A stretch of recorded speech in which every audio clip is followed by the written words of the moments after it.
Welcome, one, welcome all, and welcome to the Corporate Esports Association League of Legends Finals. I'm MXL, joined by the lovely and wonderful Thousand Eyes. It's awesome to be back with you again. Absolutely. It's been a while. Yeah. We were just trying to catch up while we were waiting to get ready here, and I am very excited to catch up on the teams that we have today here. We have two teams for you today, a best of five. It is Bloomberg B units versus Amazon Stock Diff here. First place is going to get over $2,500 to their charity of choice. Second place gonna get $1,260. Yeah, and you mentioned the charities. Let's just bring them up real quick as well. B units will be playing for the Worldwide Fund for Nature, Stock Diff for St. Jude Children's Research Hospital.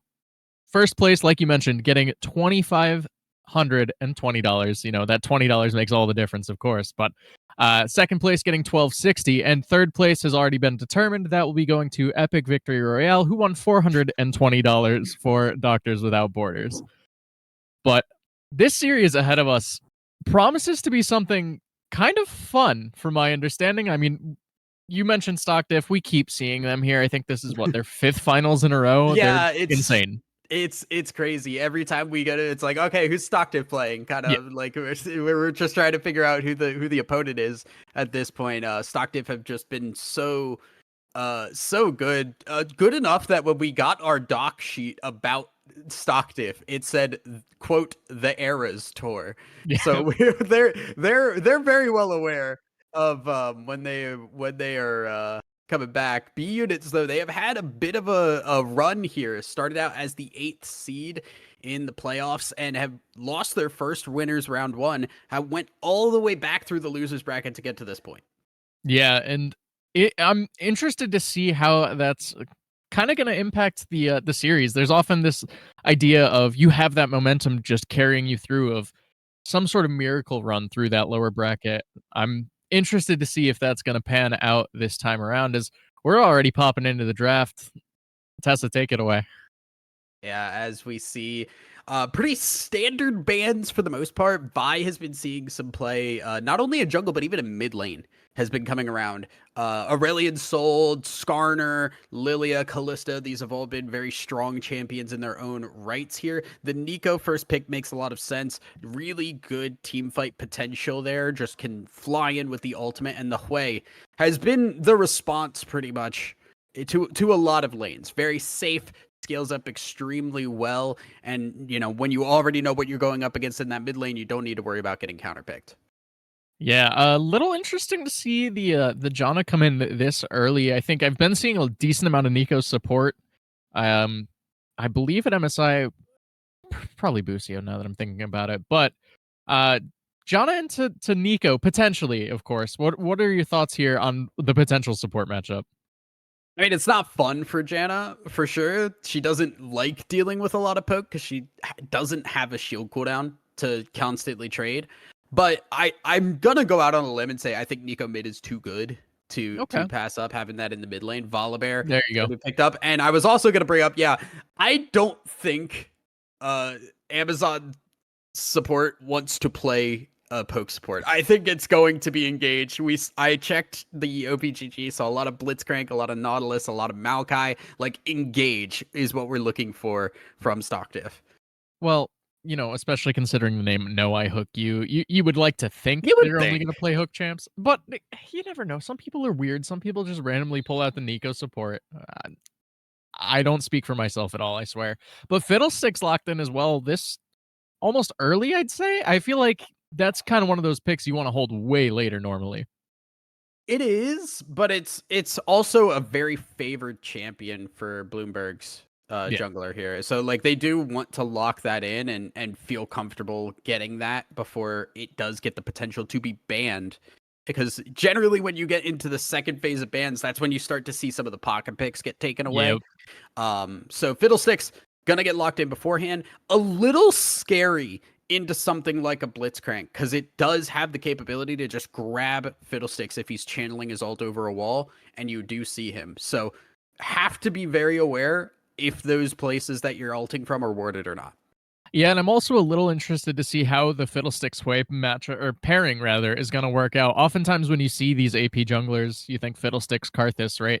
You're mixing them with a lot of physical damage on your team. You're trying to maximize, you know, how much damage your AP carry in the jungle can do without the enemy building too much resistance against it, or with that resistance being less efficient. So, the double AP pairing seems a little strange, but Sivir might help balance that out a little more.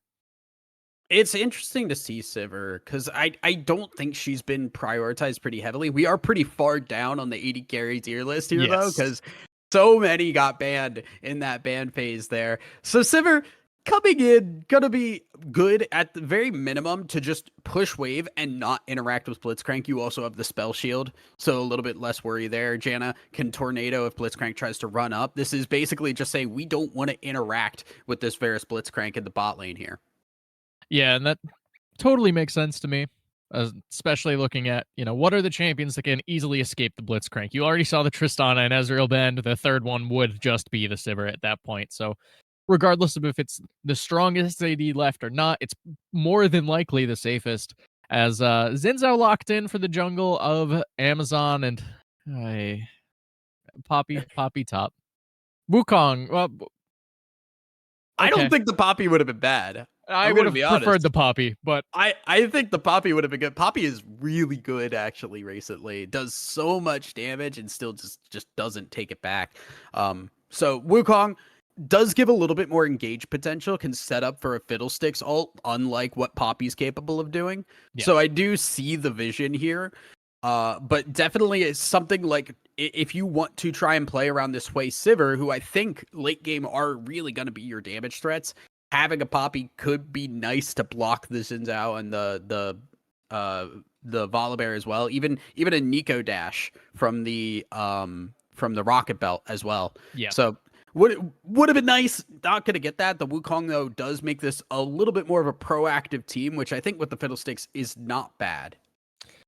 Yeah, and I think that helps not necessarily shore up entirely the engage concerns I had, but when your entire engage is Sivir or Fiddlesticks, it's a little haphazard, right? There's And a I think Janna Wukong, tornado. Come on. if you Tessa, we're gonna go play a game after this, and I want you to Yep. just flash on cooldown with Janna Tornado, okay? Well, I don't flash on. Well, Bro, then it's not an engage, but I I have flash NATO'd before. uh, Like, yeah, don't put it past don't me. admit that live. It's okay, and I got kills for it. It worked. But yeah, I think it helps round out their team fight a little bit. And I don't know about you, I would say the Eras Tour over here is running more of a pick composition, right? A little bit of pick. It's a little bit of pick into a team fight after is Yeah. what they're looking for. You grab somebody with the Blitzcrank, blow them up, and then Varus Nico follow up with CC. You also have the Xin Zhao, which has been not only a really strong jungler alone, has really good early game potential to work with this Blitzcrank and kind of take control of the map. If you see Xin Zhao and Blitzcrank roam around, it becomes really difficult to avoid the pressure they're trying to put on your lanes. Yeah, I'm trying to remember. I think it's the helicopter strat, but on Blitzcrank, you just rush Mobies and become a nuisance everywhere but your lane. And especially considering, you know, Varus is playing into Sivirjana. That is not a lane that's going to kill you almost ever unless you horribly misplay, I feel. So Blitzcrank should have that agency to kind of dictate the flow of this game, right? Yeah, yeah, I'm also kind of just keeping my eyes open for Hui because Hui has a very strong capability to scale. Yeah. Just goes so strong in the late game there, and that can be if a Blitzcrank misses, if your engage does not work from Amazon, Hui to ult in response and slow down an engage, or even just slow down a disengage with a Sivir ult to follow. There's possibility here for Bloomberg for sure. Yeah, I definitely think that counter engage is something to keep an eye on. Lane by lane, though, 1,000. I want you to run me through what you're expecting. We already kind of talked about that support and bot lane matchup, but where are your eyes going to be from these junglers early on? Um, hmm. I mean, I think Fiddlesticks, the eye is on the jungle camps, right? Like, I don't think we're gonna see a whole lot in the early game here because Volibear Wukong is kind of just a fighter matchup, whatever. They're not likely unless they go really hard in the early game and pressure for some ganks. That might be a possibility there. The Xin Zhao, on the other hand, has a lot of options because there's good setup in a lot of these lanes, and a lot of these lanes don't have good disengage potential. Like if you miss Janna Tornado, and it doesn't matter if you miss Janna Tornado if you're getting Blitzcrank hooked. Wukong has the W, so like I don't think top lane's a strong priority, but Hui is definitely like a little bit worried to get ganked by the Xin Zhao.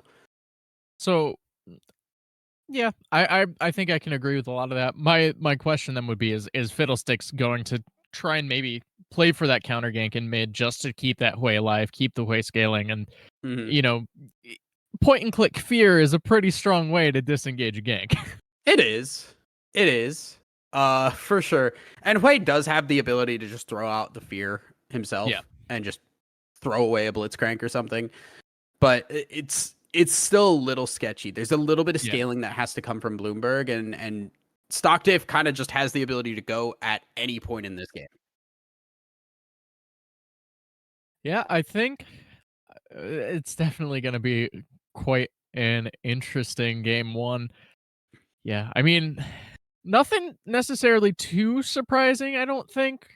These drafts mostly, well, I shouldn't even say that. The Fiddlestick still feels weird to me. I know you mentioned it's a pocket pick, a comfort pick, but I see stock diff. I see what looks like a very stock standard meta composition, and then I look over at B units, and this feels like a lot more comfort, a lot more, trying to play their own game into game number one. Yeah, it's all about that engage. Like the one thing we've kind of seen from stock diff is that they like to be in control of the game for sure, and it's kind of easy to say that when they win as often as they do, but they like to play in a way that is we always have from minute one the capability to make plays and get a lead and then close out with that lead. Now we have seen times where they haven't been able to close out, and that does come back to bite them, but this is very much just stock diff's game plan as a whole. Yeah, well, I think we should be hopping into this game one here. We've got to take a short break, of course. The competitive integrity spectator delay of, I think it's still 3 minutes, unfortunately. But right after that break, we will get on into game number one between Amazon Stock Diff and the Bloomberg B units.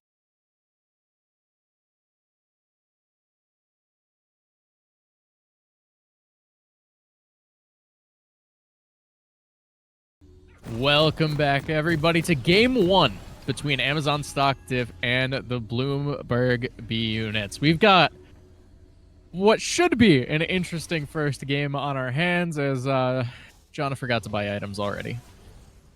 Well, remake.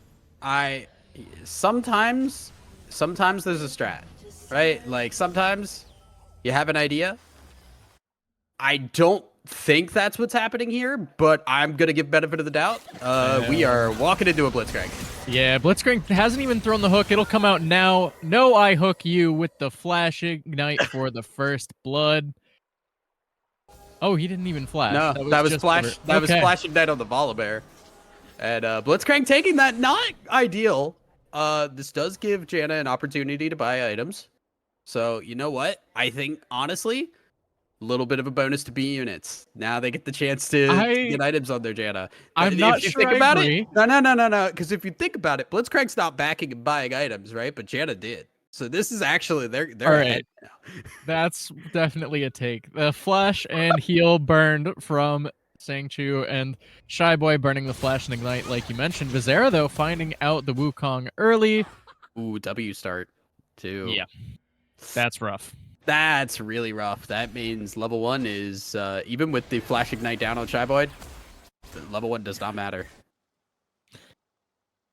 Well, no I hook you, trying to bush cheese once more. Knows Sangchu does not have any sums, but misses that hook. And It should kind of be a slow early game. I feel like we're mostly going to be waiting on those Blitzcrank hooks early on. Yeah, we'll see how things work out, because obviously we already have like a little bit of hectic early game action, and level 2 seems like it may come. Yeah, that spell shield also taken at level 1 by the Sivir was used without any sort of gain, and oh my gosh, Wukong already down to a third HP. Like you mentioned, Shy Boy on the Volibear doesn't have suns, but doesn't really need him against that decoy start Wukong. Yeah, it's gonna be a little bit tough for Wukong here. Oh my god, he's still level 1. It's the amount of times I've seen Wukong just W backwards. It's way too much for a level 1 Wukong. Yeah. Well, level 2 starting to come in across the board. Decker hitting that level 3 as well in the mid lane. Not expecting to see too much happen, I suppose, as Vizera mostly looking to just match that Fiddlesticks farm.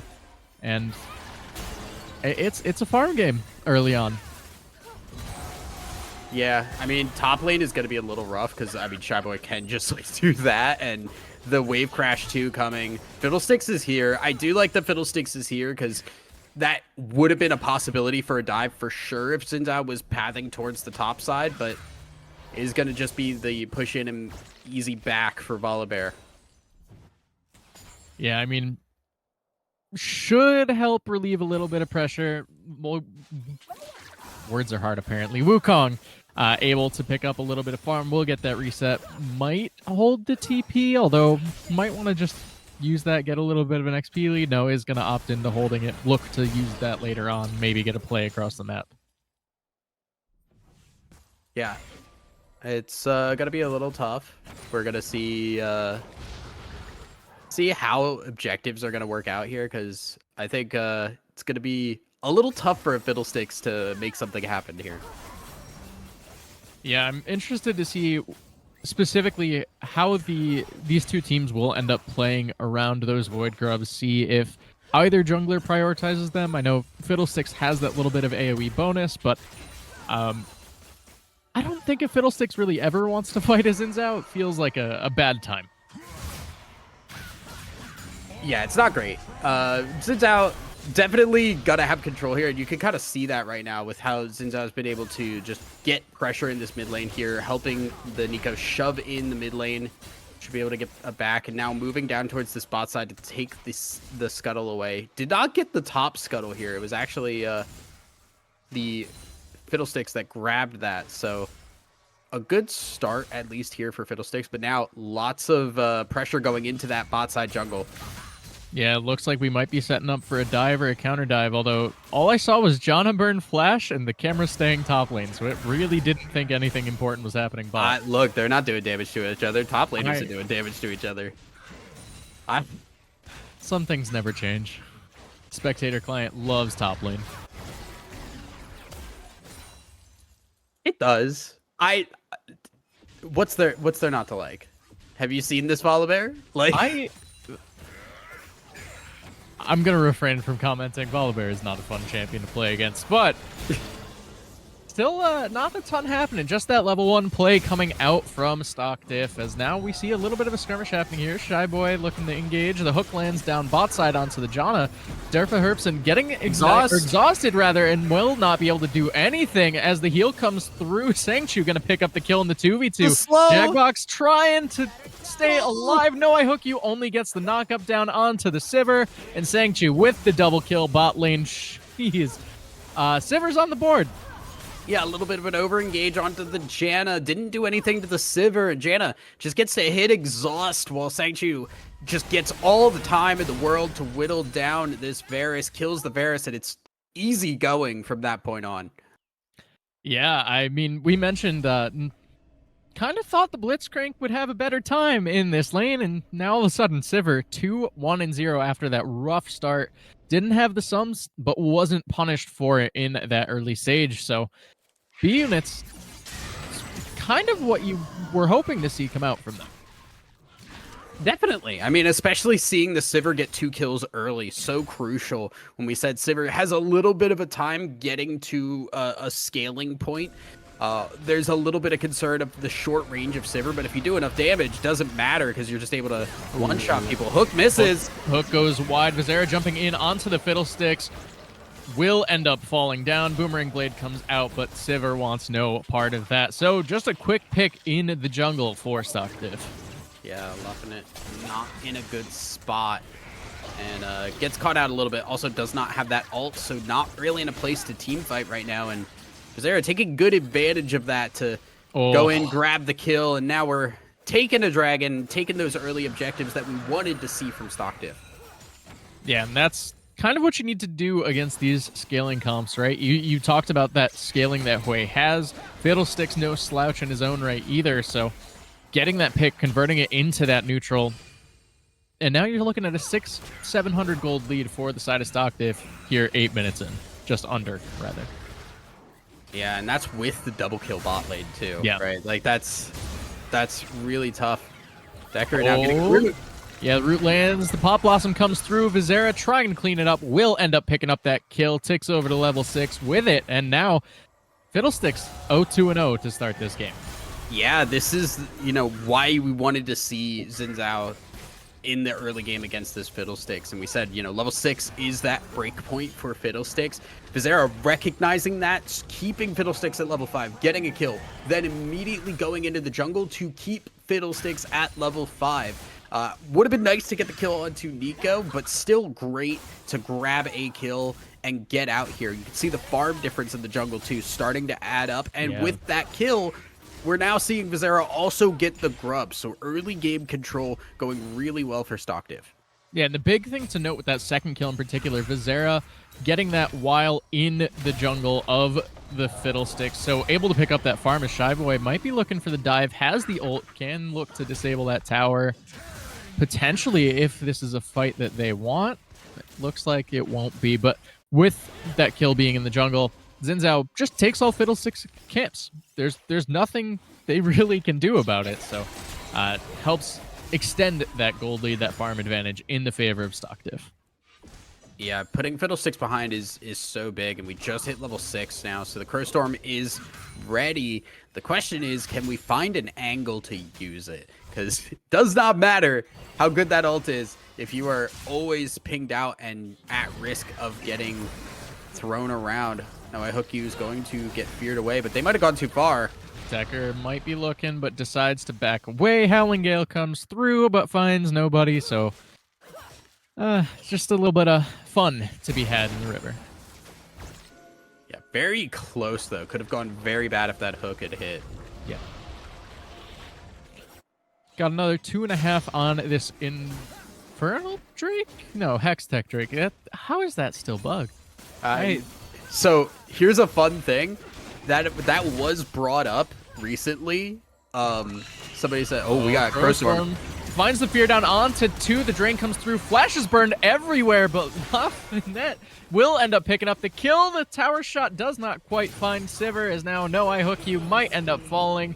Fiddlesticks tanks another one, but again, a big fight in the bot side. Fiddlesticks back in the game. I got a little worried for a second there, seeing the extra Q damage after the fear going on to the Blitzcrank rather than Derperpson. Wanted to see Varus go down a little bit faster, but nobody died. It was still a clean dive, and there's no response for it. So it still does work out. B units not only getting a kill on that Fiddlesticks, but a third kill now on this Sivir that really, really does need to keep scaling. Yeah, I mentioned this during our little break period as we were having the discussion around the comps, and my concern was going to be on that Sivir. If she'll be able to make up that physical damage that I think this team for B units really, really is missing out on. Starting 3-1 is a great way to kind of put your foot in the door and say, yeah, I'm going to, kind of take over this game from the AD role. Yeah. Sivir also just can, like we said, shove wave and just not interact with this Blitzcrank at this point. So it's going to be really difficult to get a pick on the bot side right now.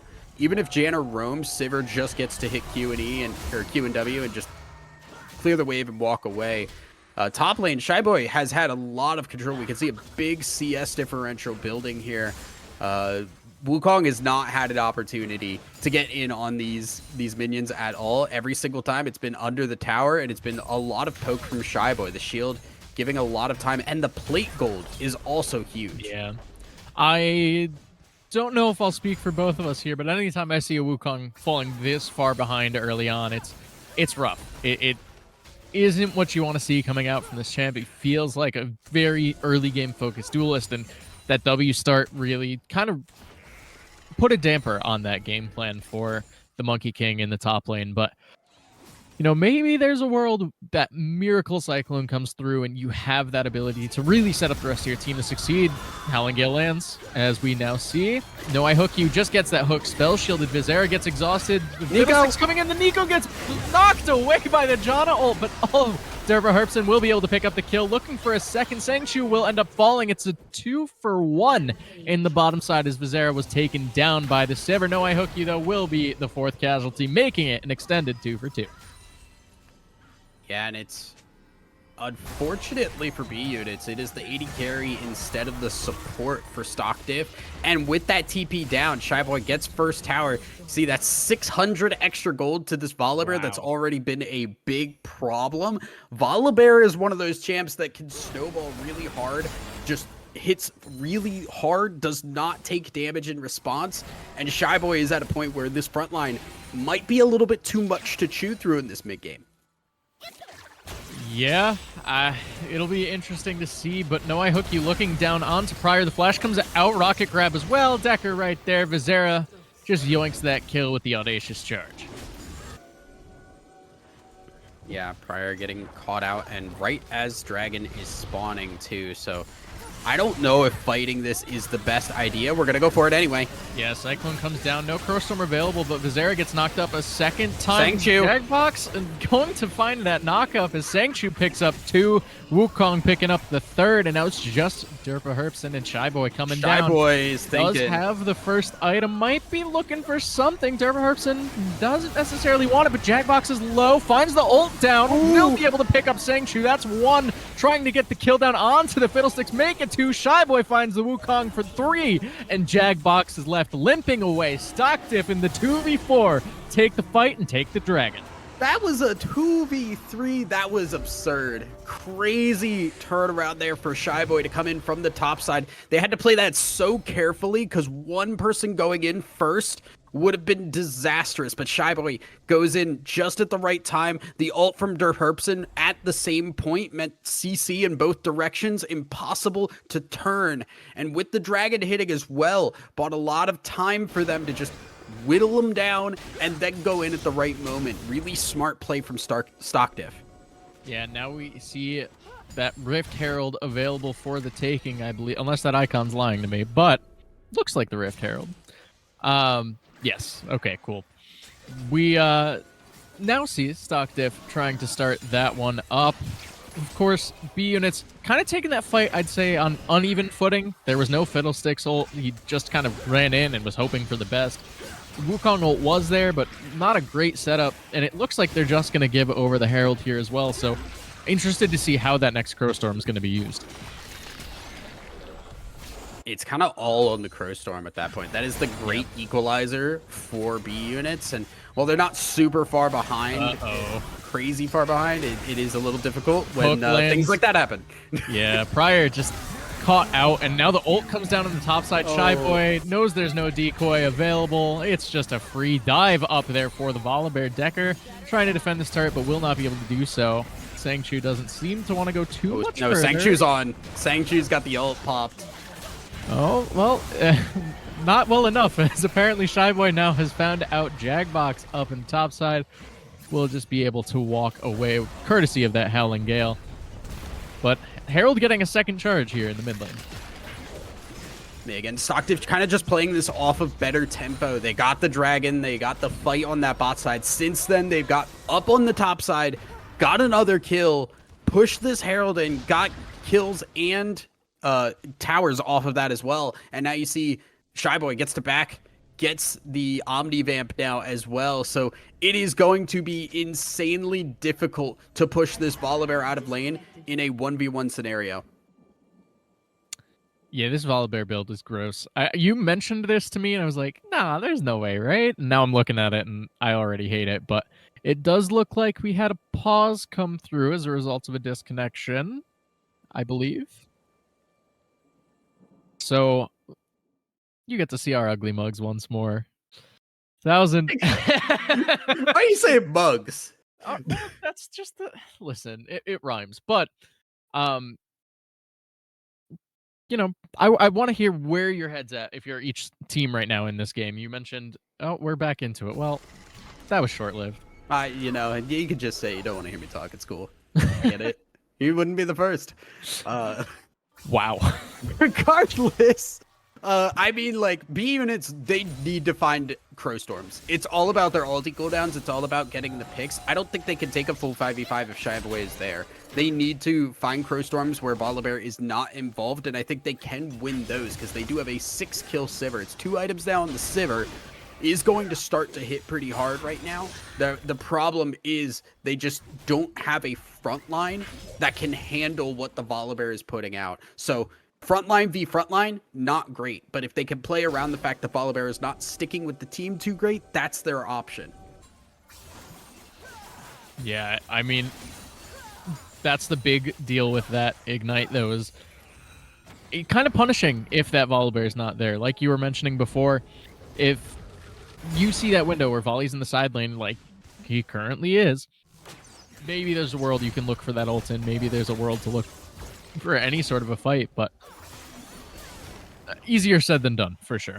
It's easier said than done, too, because if you just try and look for it and wait way too long, Shyboy is going to take your towers. We have already seen the top lane tower go down, already down on the bot side looking for another tower, and all of that local gold is getting funneled into the Volibear, so it's going to continue to be a strong Volibear for the foreseeable future.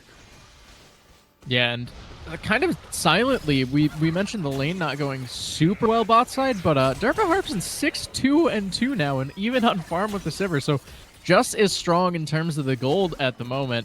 Not necessarily out of nowhere, but kind of surprising to see after the way that early stage panned out. It's a little interesting, but now, you know, we're still seeing a little bit of concern in DPS. Yes. From stock diff, because this is a full lethality Varus. So things are going to be a little bit difficult there from like super late game. And you can see Poke not even getting through the Janna shield right now. So stock diff does have a bit of a concern in the super late game where Volibear is still going to be really strong. The question becomes, will Volibear still be as tanky, or will Wukong catch up? And a full build Fiddlesticks ult across multiple people is going to make team fights difficult. Yeah, not super fun to try and play against that.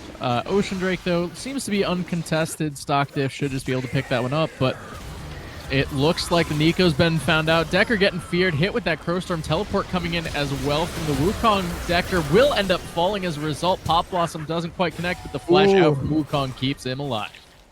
And no, I hook you. Not hitting a very crucial hook there would have killed that Wukong if they got an opportunity onto it, but that is one kill. Again, the Nico going down and another kill going over, I believe, to Sangchu. So it's looking really good for this Sivir. Sivir has started to really pop off, and I'm curious what we're going to see next from Sivir in terms of items, because already damage is starting to hit. Yeah, and you want to talk about looking pretty good. You mentioned it before. You leave Shyboy alone, he's just going to take all your turrets. That is the bottom tier 2 now gone as well. So that's 5 turrets for the side of stock diff, and they've only lost to their bottom tier 1 to that kind of AFK push Sivir, if you'll call it that. But they're taking the objectives, even if some of these picks have been going over to B units like you were hoping for. I mean, let's be real. It's also Shyboy taking the turrets. The 2 other... Yeah. So it's been 3 turrets explicitly for Shyboy, and then 2 of them were from the Herald. Yes. So, like, that's not happening again.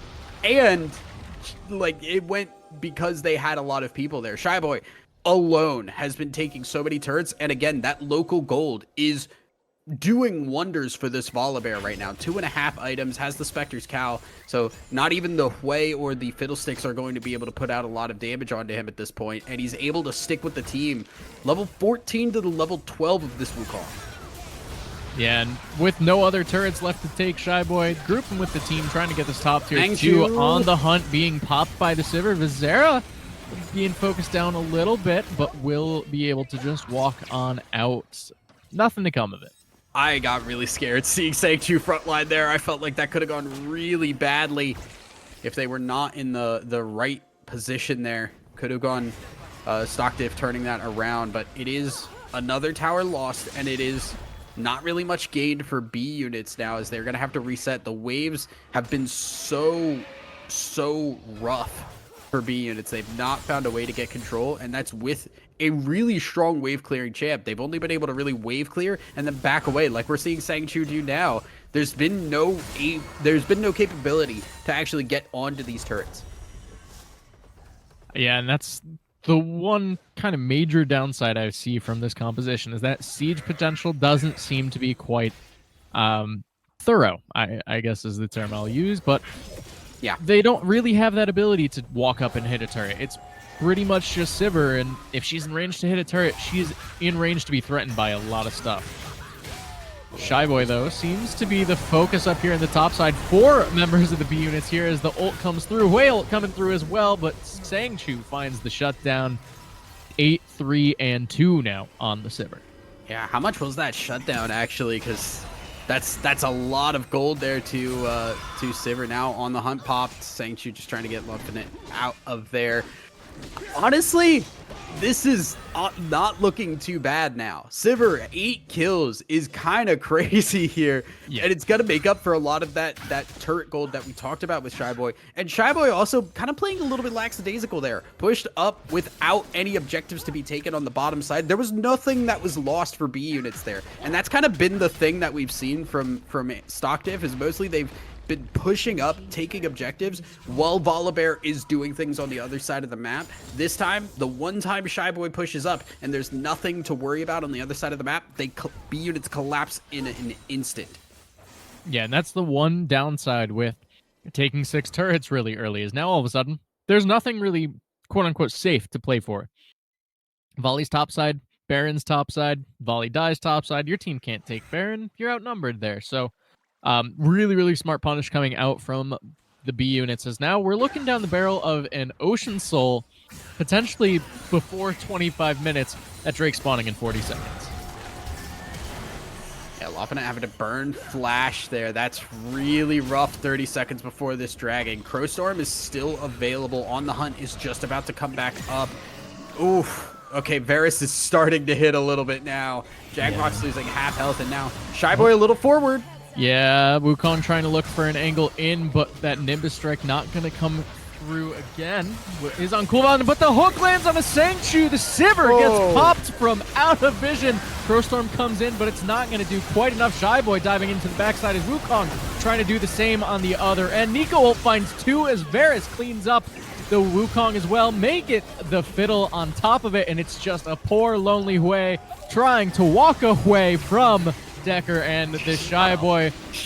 The ace comes through. 5 for 0. Ocean Soul for Amazon stock. I knew you were going to do that. I saw him doing that, and I was like, he's going to say walk away or make his way or something like that. Like, you pain me. That is exactly what stock diff needed, but we've been kind of waiting the whole game to see. Just one good hook from the Blitzcrank opens the game up, where things felt a little bit back and forth. Sang-Chu dying immediately. Ocean Soul now going over to stock diff, and the inhibitor being taken down. Stock diff went from being a little bit ahead and feeling kind of in control of this game to now really feeling like they have to mess it up to lose. Yeah, and especially with that Ocean Soul. We mentioned Sivir being fairly far ahead, now has that heel cut item. Listen, I Execution is called. I thought so. Anyway, but as a result of the other members being a lot less ahead, or even pretty far behind, one could say. Not able to pick up their own heal cut items for the time being. So it really is just relying on the Sivir to be able to apply enough of that heal cut to cut through that Ocean Drake sustain. Yeah, but the problem is, like, I don't think the Ocean Dragon is the killer. I think even without Ocean Soul, Stock Diff is just too strong, and like healing is just adding to that. I don't think cutting the healing is gonna do a whole lot different when you really kind of have been living off of making picks. Right now, Baron getting started up here, and not the greatest DPS with a lethality Varus, but is being taken down, and there's really not a response as we see Wukong in trouble again. Yeah, Shy Boy just trying to run down the Wukong. Nowhere for this poor Monkey King to go, and especially on Volibear, Ocean Soul, kind of impossible to deal with. Solo kill up in the top side, Baron taken, but B Unit's trying to just get something back in return. They're hitting that bottom tier 2, and there's not really a wave to crash for a punish, so a decent response, all things considered.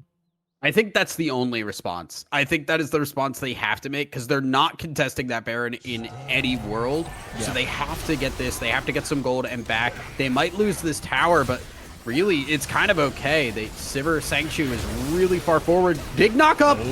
No, I hook you. Falls. Sangchu going to pick up the kill. Crowstorm coming in on top of Vizera, who tries to jump away. Has to flash out. Jackbox is huge. Sangchu flashing over. Will find the kill. Shyboy, though, jumping down onto the Sivir. Might have enough, but is just getting eaten alive by this poor Volibear. Server Herbson having to flash away, but Decker has shown up and will be able to find a kill. Wukong here to try and salvage something, but Shy Boy is too big, too strong, too tanky on the Thunder Bear, staying alive, but it's a 3 for 3 at the end of the day. Oh, I didn't even hate the flash there from Sangchu. Ended up going 2 for nothing in the beginning of that fight, and then flashing over to try and continue there. Just a little bit too far forward after the fact. Gave Shy Boy the opportunity to get in, and there's not enough CC in the world to push away this Volibear. Jackbox did everything he could to try and keep this Sivir alive, but there's not an opportunity. Sivir almost took down Volibear, but by the time they actually managed to get something done in that fight, Decker showed up full health, and everything had already been expended for B units, so there was just no way to finish that fight strong. Yeah, and it feels almost like if Sangchu falls, the fight is so much harder for the B units, as that damage from the Hui, from the Fiddlesticks, just isn't quite where you'd want it in these 5v5s. And, you know, you mentioned Ocean Soul, maybe not the dagger. That fight a lot closer than I would have otherwise thought, but it's not exactly helping things in those extended fights, especially with how strong this Volibear is, how much he's able to heal just to begin with, and now you're factoring in Ocean Soul healing on top of it. It's an uphill battle for sure. I mean, yeah, it feels like that was the last shot that was really in the tank there for B units. I don't know what they really get from here on out. It has to be a major malfunction from Stock Diff to look for something. Siviral's being popped. Yeah, on the hunt. Cyclone is available, but the Decker finds 5! Decker finds the angle, will find the fight exhaust onto the Varus, but it's too little, too late. Beautiful engage coming out from the mid laner of Stock Diff. Will clean up this game. 1-0 Amazon Stock Diff.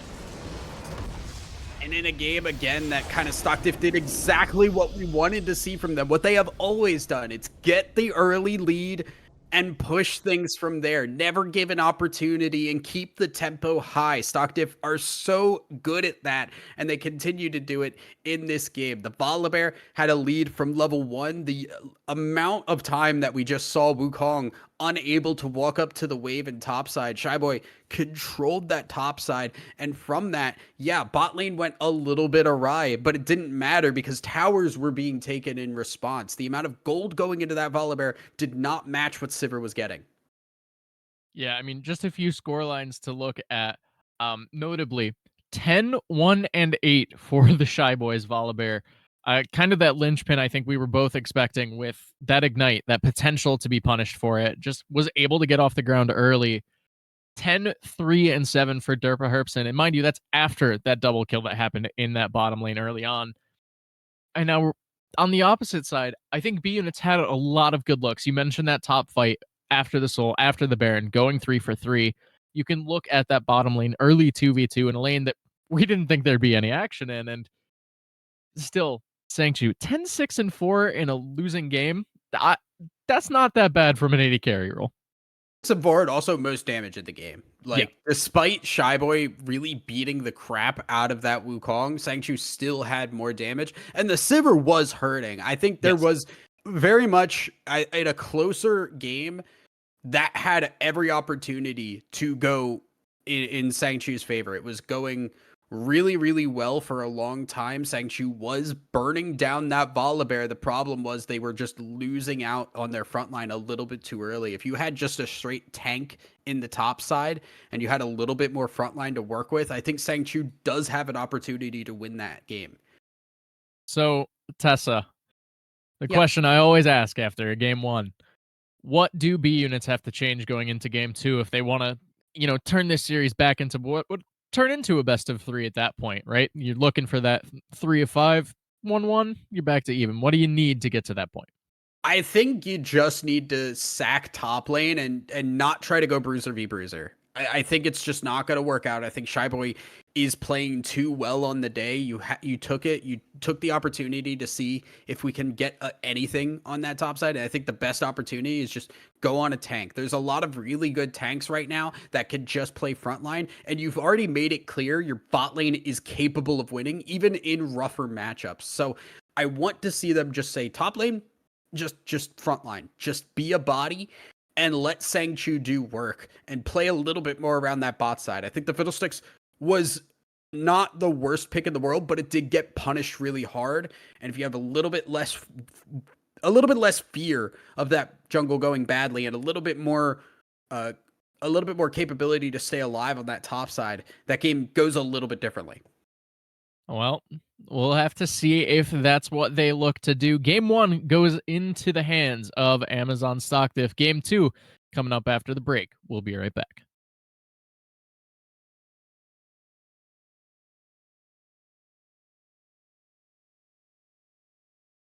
Welcome back, everybody. Game 2 between Amazon Stock Diff, the Eras Tour, and the Bloomberg B Units. Listen, they've got some quality names over there at Amazon sometimes. This is one of my more favorite ones for sure, but a very dominant game 1 for Amazon. And Tessa, you mentioned game 2, just sack top, try to play for that front line, play a little more around your AD carry if you're Bloomberg. Yeah, you definitely want to. You want to see a little bit more slow play on that top side. I think I don't hate the fact that they tried it. I think, you want to, if you can find a way to get a win in the top side and at least go even and feel like you have a little bit of control over that top side, that opens up opportunities. Fiddle would love to have a lane that has some level of priority or at least even priority. But didn't work out. I think that does mean, unfortunately, you do have to sack things like the Fiddlesticks as well. You need something that can at least go toe-to-toe in the early game. Lilia is another AP jungler that does have a big level 6, but also has the capability to go, toe-to-toe with some champs in the early game. You said the champion name. I did. You know. The LNMXL, baby. Yeah, it's banned. So nope. I miss her. So already though, we see the Nico banned away. So the first major change coming out from our last draft. Got to see a different first pick now coming through for the side of Stock Diff. Of course, teams keeping the same sides. This also leaves up the Aurelion Soul this time around.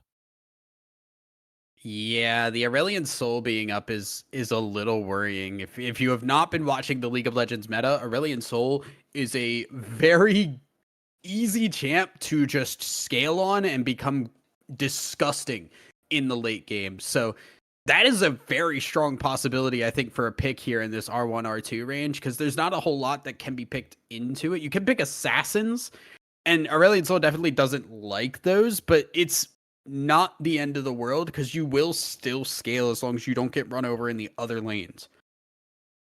Yeah, I mean, we had talked about this a little bit before. This Aurelion Sol's just been such a strong champion. Talia, though, gonna be locked in for the B units. I've been less than impressed with a lot of Talias that I've seen as of late, but potentially could do fairly well. Do a little bit of damage. Poppy also going to be locked in really early, I would think, in this game, especially into Avaris, but comfort I think pick. it's fine. I think it's fine because, like, yes, okay, Poppy's like known for being a counter pick for these dash champions. She's still good regardless. Like, again, the absurd amounts of damage that Poppy could do. And another thing to note here is we have 2 flex picks. We don't know where anybody is going yet. Talia can be mid, Talia can be jungle. Poppy can be top, Poppy can be jungle. Even a little bit of Poppy support if you want to get a little bit spicy here. But Amazon, they get the Hwei. And they also get the Volibear as well. So they're running back the Volibear, they're running back the Varus, and they get that Hwei that we said is really good right now. Fiddlesticks coming through once again for the B units. I think the Huawei might have been outshadowed a little bit by a certain Nico that may or may not have hit a 5-man ult at the end I of the mean, game, yes. but, we'll have to see. Maybe this time around, the Huawei gets off the ground a little earlier and is able to do Huawei things. I mean, I think Hwei was doing fine. Hwei was kind of just a non-factor because we never hit a point where Yeah. Hwei was relevant. I think Hwei has the capability to be as crazy as the Nico. The thing Nico does is just hitting crazy engages. Hwei doesn't do that, but Hwei does kite better. Hwei does have the ability to play from range better. So Amazon stock diff looking maybe to play a little bit slower, a little bit less of a hard engage here, at least from the mid lane position. We still have our jungle and support to lock in. Yeah, and you mentioned support already being pinched. We see the Blitzcrank that no I hook you piloted to decent success outside of the lane phase. And the Alistar also banned away. So 2 of those playmaking champs, the Nautilus currently being hovered. So potentially we see a third playmaking champ taken away from the playmaker for stock diff. Oh, And again, those safe 80 carries, the Ezreal, the Tristana both banned away. Interestingly, Sivir still left open. Sivir is still left open. I want to say that Amazon stock dip were not horribly worried about the Sivir just because they did get that top side going so well that it didn't matter how good Sivir got because Sivir doesn't take over games to the same degree that something like a Jinx can. I think Jinx is a possibility here for this red side R5. It's weird seeing an R580 carry, but there's a very strong possibility. Jinx Lulu is very good. You Yep. now have the Poppy front line here, so there's a little bit better of just an HP bar in front of you. Now with a Nautilus here, as we I think the hover was saying that we know you're going to pick Nautilus, but Lulu Jinx, it's another safe lane. It's another stay back, kind of just Yep. avoid things. And even with a Blitzcrank, Blitzcrank's not coming into this one. Nautilus's hook is a little bit less potent, a little bit more room to be weaker in the early game this time around. Yeah, you've got to think this is going to be some sort of hyper carry to pair it with the Lulu. You mentioned Jinx. I also always think Aphelios, Kaisa, Kog'Maw, Smolder, like they're all these late scaling champions you could see come through, or we could just see the Sivir once more. I mean, that is comfort for sure. I would like to see the Jinx. I think the Jinx is better here, but the Sivir is going to be the lock-in. I think they're pairing it with this Fiddlesticks, trying to get Fiddle deeper into enemy lines. I just again worry about how close range the Sivir is going to be against things like that Volibear that we saw in the last game. Sivir had a problem of getting hit by this Volibear in fights. Jinx doesn't have that same problem, and I don't know if we've really solved enough of those issues for Bloomberg here. Yeah, and we mentioned last time around as well. Stock diff with that Varus Blitzcrank combo last game, really playing a lot around that single target focus, looking to maybe start some sort of fight after with that Nico, with the Xin Zhao. This time around, opting into the Sejuani. Xin Zhao was still open, but not in a Poppy. It's not fun. But now we have Nautilus instead of the Blitzcrank. Still a lot of single target focus. Sejuani, Glacial Prison is single target. As much as I wish it wasn't, it's It has team fight impact, to yes. be But fair. listen, you're talking to season 5 players over here. I remember when Sedjolt was AOE. Anyway, Yeah. um, but this feels like a lot more single target focus for stock diff. So relying even more on those picks. Yeah, so I feel my concern here is I feel like we're running into a lot of the same problems with Bloomberg's composition, especially now seeing that there's a Volibear and a Sejuani.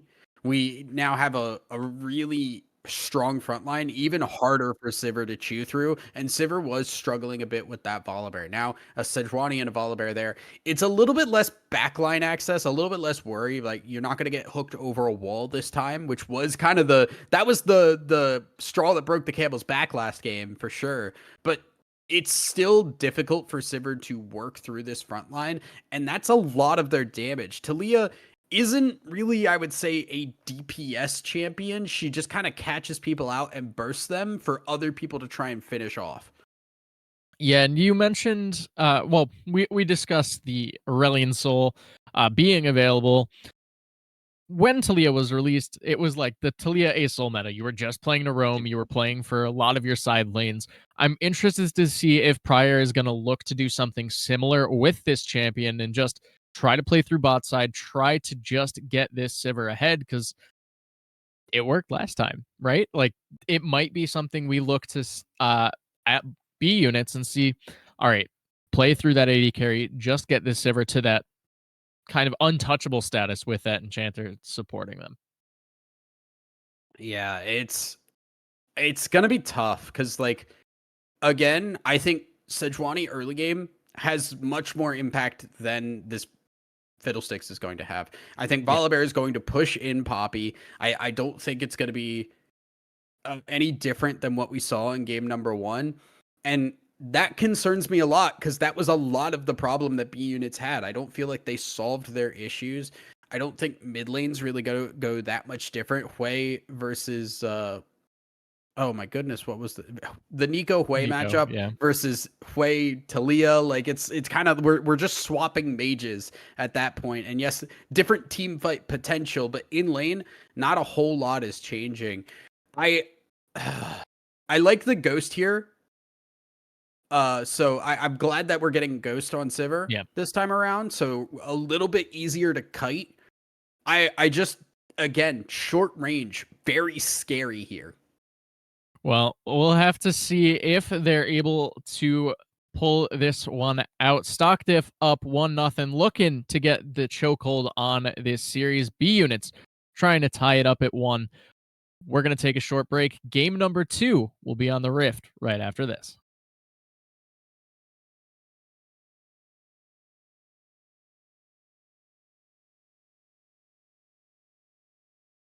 Welcome back, everybody. Game number 2 between Amazon Stock Diff and the Bloomberg B units. Brennan, are the teams like randomly selecting somebody to not pick up items? Like, are we choosing to do? Did we roll a die and just like see who's not taking items this game? Tessa, I'm so sleepy. I hate this. But once again, Stock Diff looking for the 5-man invade is this time warded out, so they will potentially be run into here. Actually, it looks like we're getting the bush stack coming in from 5 for the side of the B units. Decker might be walking a little far forward, but what level 1 is there for Bloomberg? You can help picks on them. This is terrifying. Yeah, they know better. They're walking away. The bush cheese too strong for Stock Diff, and doesn't pan out this time. No AD carry burning flash heal and still dying, but slower. I think that's a good thing. And Volibear backed and got items, so you would say, as you did last game, it's advantage for Stock Diff, right? Yeah, well, I was gonna say he went on to a ward, but because he had no items, there's the possibility B units didn't see the Volibear, and they might think, oh, we didn't see his items, so he didn't actually show. He was not bot side. All right, so I'm gonna find any way to you? I'm gaslighting whoever's listening to me right now. That's like the goal in life. Unfortunately, I have to listen to you, but level 2 potentially coming in here. Hook lands down onto Sangchu. Much different 2v2 happening in this early game. Yeah, Janna can't really CC and pressure people from level 1 to the... Or sorry, Lulu can't do the same as Janna in the level 1. And also, too, Nautilus Hook, a little bit wider, a little bit easier to hit in those shorter ranges. It's just a little bit more to work around those minions as well. So good early game damage, good early game trades. Derp also losing out on some HP in the trade back. So things working out. Lafayette seeing what we expected here. Yeah, Fiddlesticks finds a wild Sejuani and comes out worse for the wear. Poppy, though, in the topside skirmishing with the Shy Boy, not quite able to get too much of an advantage. No, I hook you, flashing forward. Sangchu getting ignited, has to flash away. Derp very low, and Jackbox might be looking for this. Flashes onto the Varus. Psycho Lulu finding the first blood. Sangchu going to be able to walk away from Vizera, but Jackbox in no man's land will end up healing. Fiddlesticks coming through as well. Vizera having to just limp away as No I Hook You will fall. Sangchu getting the kill. The 3v3 comes out with a 2-0 in favor of the B units. Oh my goodness. Oh, the under flash tower. Shy Boy finds the solo kill, lives from the last tower shot in topside. Diff making the best of a bad situation. Vizera, though, might be collapsed on bot side, able to walk away as direct-to-cam didn't care. Oh, man, let me breathe. Bot lane goes crazy in the early game, just 2v2. Fighting, and while it was a lot of damage on Sangchu, the response, Derp lost so much HP trying to fight it out. Great response from Jackbox to just all in onto the Varus and make it so that he couldn't walk up, even without Ignite, capable of fighting that out. And Sangchu's Ghost and Flash to get out of the way of that fight completely just got out there, did not worry about health going down anymore. Varus did not have that opportunity, and that's why it's first blood to the Lulu, and the heal to get out as well. Bot lane looking really good for B units today. And of note, Fiddlesticks getting onto the board with an assist in that bot skirmish. Much different look than last time where they started out 0-2-0. Not what you want to see coming out from your jungler. So this time around, a much better start, able to get into the game and get some sort of impact in this early stage. Definitely too, and yeah, look at this, the response here. Oh, but Jackbox is going to be taken very low. Q comes through barely, not enough, as Jackbox playing with fire right there. Seismic Shove not going to land. Decker just sidestepping everything from Prior in the mid lane. Yeah, a little bit tough there. Jackbox a little bit too far forward, and also hugging the wall there against the Varus is not ideal. It makes it really easy to hit those arrows. Do like to see L9 doing a lot better on this top side here too. The Poppy working out a lot better than the Wukong and getting a little bit more of a back and forth. Obviously has already kind of lost the 1v1, got dove there, but we saw how close that ended up being to a 1-for-1.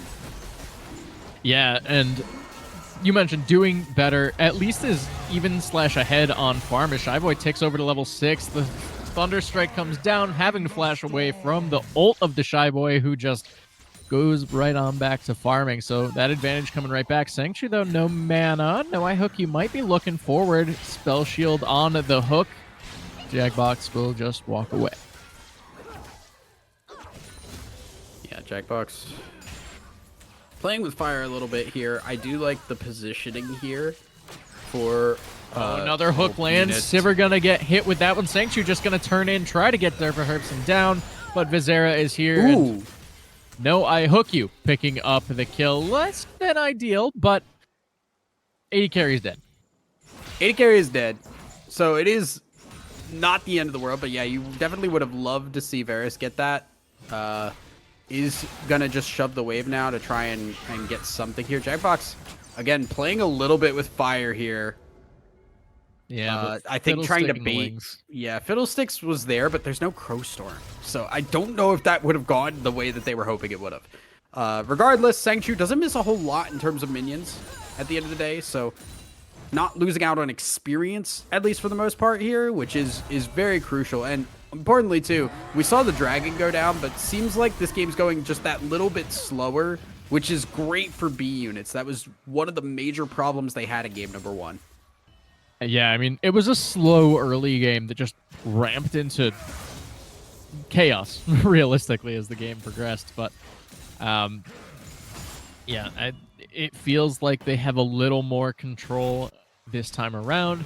Once again, though, the grub's being started up here by Vizera at that 7-minute mark, and the B unit's a little late to that play. Yeah, and they're going to have to change up exactly how they play this game here. Things have been going slower for sure. We do have Lafayette almost on that level 6 here, so not as far behind. And L9 also in a better position here this game than the previous game. Lafayette now hitting that level 6. The question now becomes, how do our team fights look? Because I think the 5v5 from Stock Diff is even better this time around here. The Sejuani's much better as a frontliner than the Xin Zhao was. And then the Volibear's still going to do things. Hui is crazy in these longer team fights where you can just play from range. If Stock Diff kind of take their time, they have a better, longer time team fight. Flash coming out from Pryor as the Hui ult comes down. Pryor taken very low, but Fiddlestick's ult comes through. Sejuani can't be slowed, but Vizera trying to just flash away. Will use that Arctic Assault as an Arctic retreat as Decker just walks away from the drain. So pretty big pickup. Of course, it's just the flash, but not an awful usage of that first ult for Fiddlesticks. I'm not a huge fan of it because it's flash for flash and there's no objective to take. L9 in a little bit of a rough situation is trading decently. Yeah, Shy Boy gonna be taken low. Will have to pop the ult, and that was fun to watch. I feel like L9 could have kept fighting that. Oh, and definitely will be able to. It's gonna be close, but Shy Boy had burned the flash, burned the ignite. Vizera in the area, but oh, the Poppy finding the solo kill does end up getting cleaned up, but ultimately a much needed boost of confidence for ITC in the top lane. I'm gonna be real here. That was pretty clean. The E onto a minion to get in Q range there, especially knowing that Vizera was there trying to confirm that kill. That's what you got to do, and I like to see that from the top side here. Now is also going for that Hollow Radiance, is building the Spectre's Cow here with the Bomby Cinder, so we'll have a little bit more tank stats, and you can see early AP this time from Shy Boy. Shy Boy is less worried about building defensively, looking to get a little bit more aggressive. And speaking of aggressive, this time around the Fiddlesticks taking camps away from Vizera. Last time it was the other way around. We saw that Xin Zhao consistently invading, shutting down the Fiddle, and it looks like taking a page out of Vizera's book this time for Lafayette. So we'll see if that leads to anything more, but much better look this time around for the B units here. 10 minutes in, that next Drake about to spawn, and Fiddlesticks at least has the vision control. Dive potentially being set up here from Stock Diff. Stock Diff kind of looking, but I don't think they have the capability to. The Sivir wave clears too well. Now, if they push up a little bit too far, that could go bad. Yeah, Jackbox finds no I hook you as the Fiddlesticks is going to be caught up here. Weaver's Wall coming through the drain as well, but Vizera just going to ult and dash away. Riptide coming through, the Depth Charge coming through as well. Now the Whale lands, it's on to 2. Pryor going to be taken low. Wild Growth comes through, but the Fiddlesticks falls.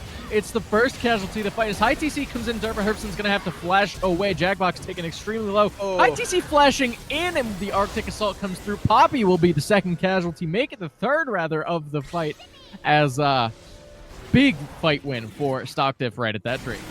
Ooh, and Jackbox just barely getting away too. I mean, what did we say? That Stock Diff doesn't have the insane burst that they had, the gauge potential as they had in the last game, but they do have the longer fight capabilities this time around. The Whale was massive there. You fight in those small enclosed areas, and Whale is going to do a lot of work, and that was the fight turner there. That turned the tides and gave Stock Diff a very easy win from the Whale onwards. So now Hui 2-0, hasn't even built any AP yet, right? Okay, just got the Lost Chapter, was sitting on Merc Treads, a Sapphire Crystal, and a Tier. And Doran's Ring. Doran's Ring's an AP item. I'll die on this hill. But, yeah, big fight win. It just keeps kind of turning up Stock Diff in these 5v5s. And a little haphazard of a face check coming out from Jagbox at that bottom tribe rush. You then saw, as actually, there's an ult coming in. Okay. Shy Boy just like one-shot Poppy from half, so that was fun. Welcome to AP Volibear. I don't We like hope you enjoyed your time. Please come again. And now Sangchu having to burn the flash on the bot side. Likely will not be coming again. A little bit too deep in the enemy jungle. Not exactly the place you want to be. Yeah, and especially not knowing where Vizera was. Of course, you know, with our eagle eye, can see Sejuani doing those void grubs. Maybe didn't need to instantly flash out, but better safe than sorry when you don't know where that enemy jungler is. Last thing you want, especially as this hyper carry that you need to be, is to start falling behind. Yeah, Sangchu, at the very minimum, has been given time to farm up here again. It is 1-1 on Sangchu this time around. Oh, Dive looks to be coming in mid. Glacial Prison going to go wide, but Hui doesn't care. Yep. Prior going to end up falling. Decker gets that one. Dive in the bot side, though, as the Fiddlesticks finds the kill, but will be taken down. No, I hook you. Looking to make it 2. Sangchu trying to clean this one up. The Boomerang Blade not quite going to land. No, I hook you. Nowhere to go, so will more than likely end up falling. But nope. Actually, Decker is here to salvage it. Sangchu going to try and turn and look for the way, but Vizera just going to be frontlining. Sangchu's doing so much. Anything. Oh! Jackbox goes in, flashing forward. Sangchu, no mana, no health, nowhere to go. Hui picking up the double for Decker. 5-0 and 1 now on the champ. Oh, just a little bit too aggressive there for Jagbox. Teleport coming in from Prior. It's not over yet. High TC trying to look. Weaver's Wall comes through, but the teleport from Decker will dissuade any further aggression. Oh no, not again. Response for a response, and Shy Boy doing what Shy Boy does best, and that is hitting those towers. Lots of gold into the Volibear pocket. I think that's going to happen every game till it gets banned. Me bear, me hit turret. Me bear, me eat turret. Me chomp. Yeah, turret falls. That's 2 turrets in the top lane for all of that. Who knows what, honestly. But it's starting to look rough again for the B units. Another promising early game, and 1 or 2 fights. Amazon Stock Diff just outplaying, and it looks like Shy Boy might be caught. Jagbox, though, going to be taken low as the turn comes through. Sangchu trying to do some damage. The drain coming through as well. The flash forward from the Shy Boy onto this poor Sever. Vizera with the Glacial Prism will find it, but Prior lands that Seismic Shove onto 3 flashes away from the Chains of Corruption. Derva Herpson's here now, will be able to take down the Lulu, but has to try and run away. High TC will find that wall charge down. Seismic Shove on top of it, and Prior 2-2 now on the Talia. Such a big seismic shove there from the Talia. Prior hit a massive one to turn a fight that was going pretty poorly. We saw Sivir with that weakness showing. The short range there had to get in range of the Sejuani and Volibear, and you just can't do that. You're going to get engaged on every single time. Luckily, though, Prior showing up, getting seismic shove onto 3 alongside a bunch of damage from the Talia E as well. Prior able to get something out of nothing, and now Fiddlesticks will be able to pick up the Herald. Dredgeline will land the Poppy ult, will disengage the Volibear, I guess. Splash! Oh. Nah, he's gonna try to drain it up, but yeah, will just end up falling. Gonna save the Summoner. Not the worst. I probably would have done the same, actually. Just try to save it for when you have that next ult available. I think the possibility was there till the CC and the gate as well, the Hextech gate showing up. I'm pretty sure Luffin saw that and did not want to waste that summoner spell, which is a good call there. That does mean Dragon is going to be started up here and probably picked up by Stock Diff. This is third Dragon. This is sole point. If Stock Diff get a hold of it, B units, their Fiddlesticks is just spawning right now. Yeah, and B units yet to get a Drake this series. So Amazon just complete control over the pit. As we say that, B units looking to show up, looking to try and just stall it out. On the hunt, being popped. Fiddlesticks ult is available. Weaver's Wall is going to cut off the team as Fiddlesticks jumps in, finds that flash forward, will take down the Varus early. High TC flashing out of the pit. Shy Boy trying to follow, but the fight already lost for the side of Stock Diff. Will be able to pick one back, but it is a 4-for-1 for the B units. Finally, the fight that we've been waiting 2 games for B units. I think the first real team fight, like decisive win that we've seen from them. All the ults getting popped on the hunt, plus the Crow Storm doing a lot of work. And not only that, but they get that dragon. They stop the soul point, which was a huge problem. The Ocean Soul that came around last time is now we're trying to engage on a Decker. Yeah, and Decker might end up falling. No flash, and Pryor picking up that shutdown. Way getting a kill back, though, on to this Fiddlestick. So a little something back. Of course, the shutdown probably a little more beneficial. Oh, the shutdown's a lot more beneficial. Pryor got 900 gold from that. I'm walking away from that pretty happy. This is a bit of an awkward timer for them. They're going to back and lose this wave. Nobody's... Oh, wait, no, Pryor is going to stay here, so... Gonna grab that wave and then probably back himself. No objectives for the next little bit here, as we can see. Baron is the next one that's going to be spawning up here. I do think we are in a much better position for B units, considering how rough last game went. At this point, things were, you know, not within 1,000 gold at that point. So I think Varus now becomes a little bit of a concern with the poke. But again, we have the problem of DPS is not there. If there is enough health on this Poppy, if the front line exists enough and the Hui Varus Burst does not kill, this Sivir is going to shred through the front line that Stock Diff has built. Yeah, a little bit of a lower, I guess, frontline damage output with that static Shiv being the pickup here. I believe it was just the straight up Kraken Slayer last game, but depth charge coming through. No, Hooky will land the dredge line, and it's just the chain CC after that spell shield. Sangchu gonna fall. Jackbox has to flash away, but no, Hooky should have a hook available shortly. Will not find it. Pryor gonna be engaged on by the Shy Boy on the bot side, but looks to just run away. Thank you, directed camera. Crowstorm coming through, will not land, but does find the fear down onto Derpa Herbson, who should be taken fairly low. The drain not gonna come through as Decker finds the kill onto the Fiddle. A little ill-timed on that one as Pryor trying to look for something back. Will take down the Nautilus, and Shy Boy comes in, cleans up the Poppy in the meantime. Again, another fight win for Stock Diff. And it feels like B units are just not on the same page there. Sangchu gets caught out, uses the spell shield early, but dies regardless to a CC chain a little bit too far forward. And from that, B units felt like they had to make something happen. Lofinite going for the Crowstorm into a bunch of people, but you don't have your AD carry. You don't have that strong damage threat. Pryor was also in the bot lane for that as well. So it was 2v5, and that's not a fight that you want to take. So going in one at a time, and also crucially, because there's so much AP on Stock Diff's team, you can see it is the Banshee's Veil pickup, not the Zonias that Fiddle would really like to have. Yeah, and just a little less damage than I think most Fiddlesticks players would be used to at this point in the game, so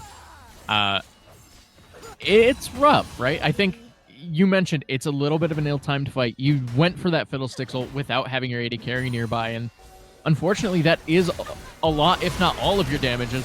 The Nautilus hook lands on the hunt, but going to be popped. Chains of Corruption go wide, but Jackbox going to be taken extremely low nonetheless. Fiddlesticks ult coming through. Only on to No I Hook You. The ultimate coming out from the Sejuani on top of it. Whale coming through. The flash from Sangchu to flash it into the rest of their team. As now Derpa Herbson will finally find the pickoff. It's a trade of supports in the fight, but that looks to be it for now. Drake up in 50 seconds. The fear in my heart when I saw Sangchu flash into his team with the whale was unmatched there. That could have gone really, really badly if they were just any closer there. again, kind of a 1-for-1, but because B units have to back here, this is another win for stock Diff. They go 1-for-1 in the trade, but they have the health bars. They have the capability to keep pushing, and you can see they're starting to push onto this tower. So more tower health lost for B units. Yeah, and especially with that next Drake spawning here in just under 20 seconds. Fiddlesticks up in the top side. No Crow Storm for the time being. This has to be a stall from B units if they want to contest this Drake, but Lulu's going to be caught out once more. Shyboy gets polymorphed instantly, but does not matter. Jackbox will end up falling. Sangchu gonna go forward, finds the kill down onto Derpa Herbson, but it's instantly traded back. Shyboy able to pick that one up, so 2-for-1 in favor of Stockdiff. The flash forward though, Decker gonna have to flash away. And now Pryor trying to do damage over the wall with those Qs. So many flashes being burned. High TC having to run away as well, but will more than likely end up falling. No, will be able to just walk away, barely limping away. But Stockdiff in a favorable position for this Hextech Drake. Yeah, and again, it's like, okay, we went Crow Storm. Okay. We see you. I like it. I like it. We get the kill. So that is something gained back for B units there. I think for so long we have seen, you know, we go 1-for-1, but Stockdiff have the health bars, they have the cooldowns, they have the ability to keep pushing. So it is lost minions, it is lost towers for B units. This time, they still lose that dragon, but it is at the very minimum a kill gained in response there. So a little bit of gold. I think gold that is sorely needed at this point because B units are starting to lag behind a little bit. Yeah, and this is the point where you're really happy if you're B units that you took that last Drake, the one before this fight, right? Oh my goodness, If it wasn't for that fight that you ended up winning, you ended up securing that Drake in. Now you're staring down at Hextech Soul on a Poke Varus, and that's... nobody's having fun at that point. Maybe the Varus. But Fiddlesticks crucially getting some gold into their pockets as well. Now you're seeing the components for that Void Staff starting to be picked up for the Fiddlesticks, for the Talia, and that should help start cutting through that Volibear, that Sejuani, even the Nautilus to an extent. So very, very big pickups, even if that fight was lost. Chains of Corruption coming through, but lethality Varus into a tank.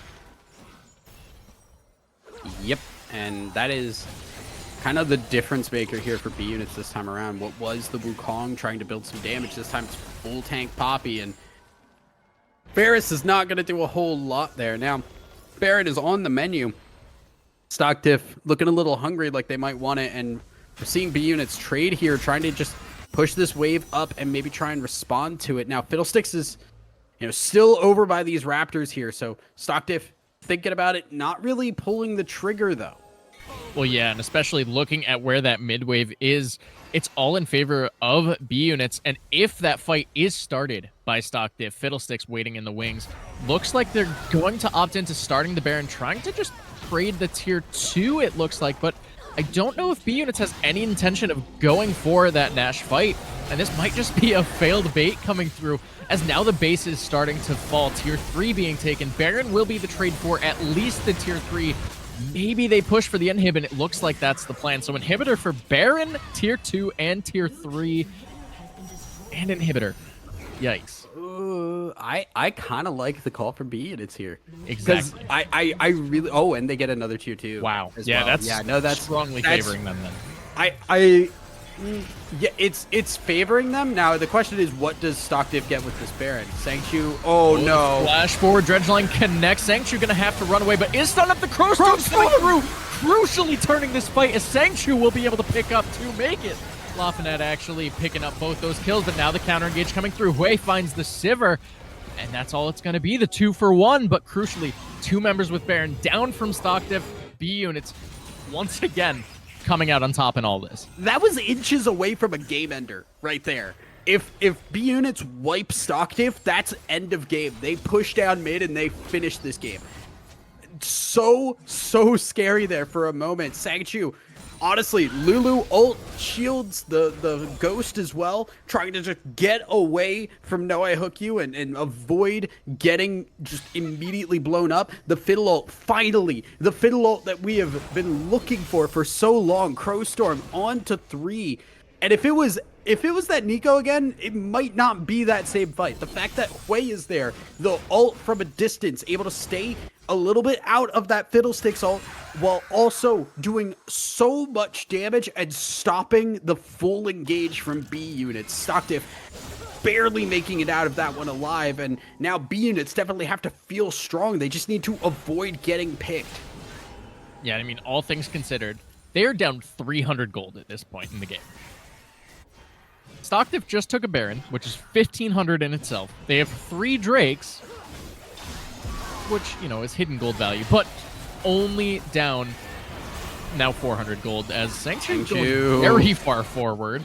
The amount of times I have seen Sangchu just frontlining here, and I get it, it's Sivir, you're short range, you kind of have to an extent, but it is so sketchy with how we have seen the CC chain, right? Sivir's spell shield only blocks one ability. Yes. It's not going to block Depth Charge and Nautilus Hook. It's here we go. Prison down onto Jagbox. Has to use the Wild Growth on themselves. Weaver's Wall comes through, but Decker already finding the kill down onto the support. Sangchu, though, with that spell shield, finding a decent amount of damage down onto Vizera. The Depth Charge coming through as well as No Eye Hook. You just walking forward. Crowstorm only onto the Nautilus, but Sangchu will pick up the kill. It's a trade of supports. Once more, Shyboy gonna ult forward, though. This Fear taken very low. The Fear coming through as Shyboy trying to find some health. Will just have to flash away. The Ricochet's not gonna do enough. Sangchu flashing away. Turbo Herbson trying to find the kill. Will be able to, as now it's the trade back as Lafayette rather will be able to pick up one more. Shyboy gonna just away, but Prior threw the Q the wrong way. Didn't know the Volibear was waiting in the wings. It's a 3-for-3 at the end of the day. But Prior just putting that ward down on the Drake. Oh my goodness, that was... Prior almost had another kill there, just barely not ready for the Fiddle. Another Fiddler that I think could have been just a little bit better. Obviously spur of the moment, but it only hit No Eye Hook you there. And Sangchu just doing work, but you saw how hard it was for Sangchu to do any damage to Vizera. This Sejuani is so beefy, and without the Lulu to keep Sangchu safe, it was so risky to go in. They have to get to this dragon fast, though. This is Hextech Soul if they do not fight it.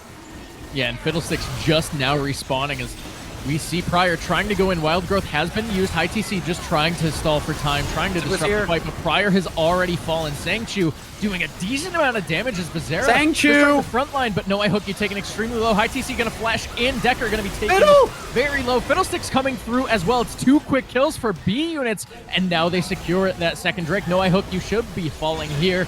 Will end up dying as Shyboy has to ult away. Sangchu stopped by those chains of corruption. And that's it. High TC looking for more. Might not be able to find it, but does dash forward. That's going to be it. So very close there. And it is another dragon grabbed. And with 2 people down, they're going to push this. I don't think they can end here. Sangchu also tanking tower. Yeah, a little haphazard there, but now it's Lafayette tanking the turret. Sangchu going to be tanking once more, taken very low, and no healing to be seen. Almost was going to channel the Hexgate, decides against it, but still, big fight win, big Drake pickup for the B units. Big fight win, the Crowstorm again onto so many people. And Sangchu, when we are fighting front to back, Sangchu is outputting so much DPS right now.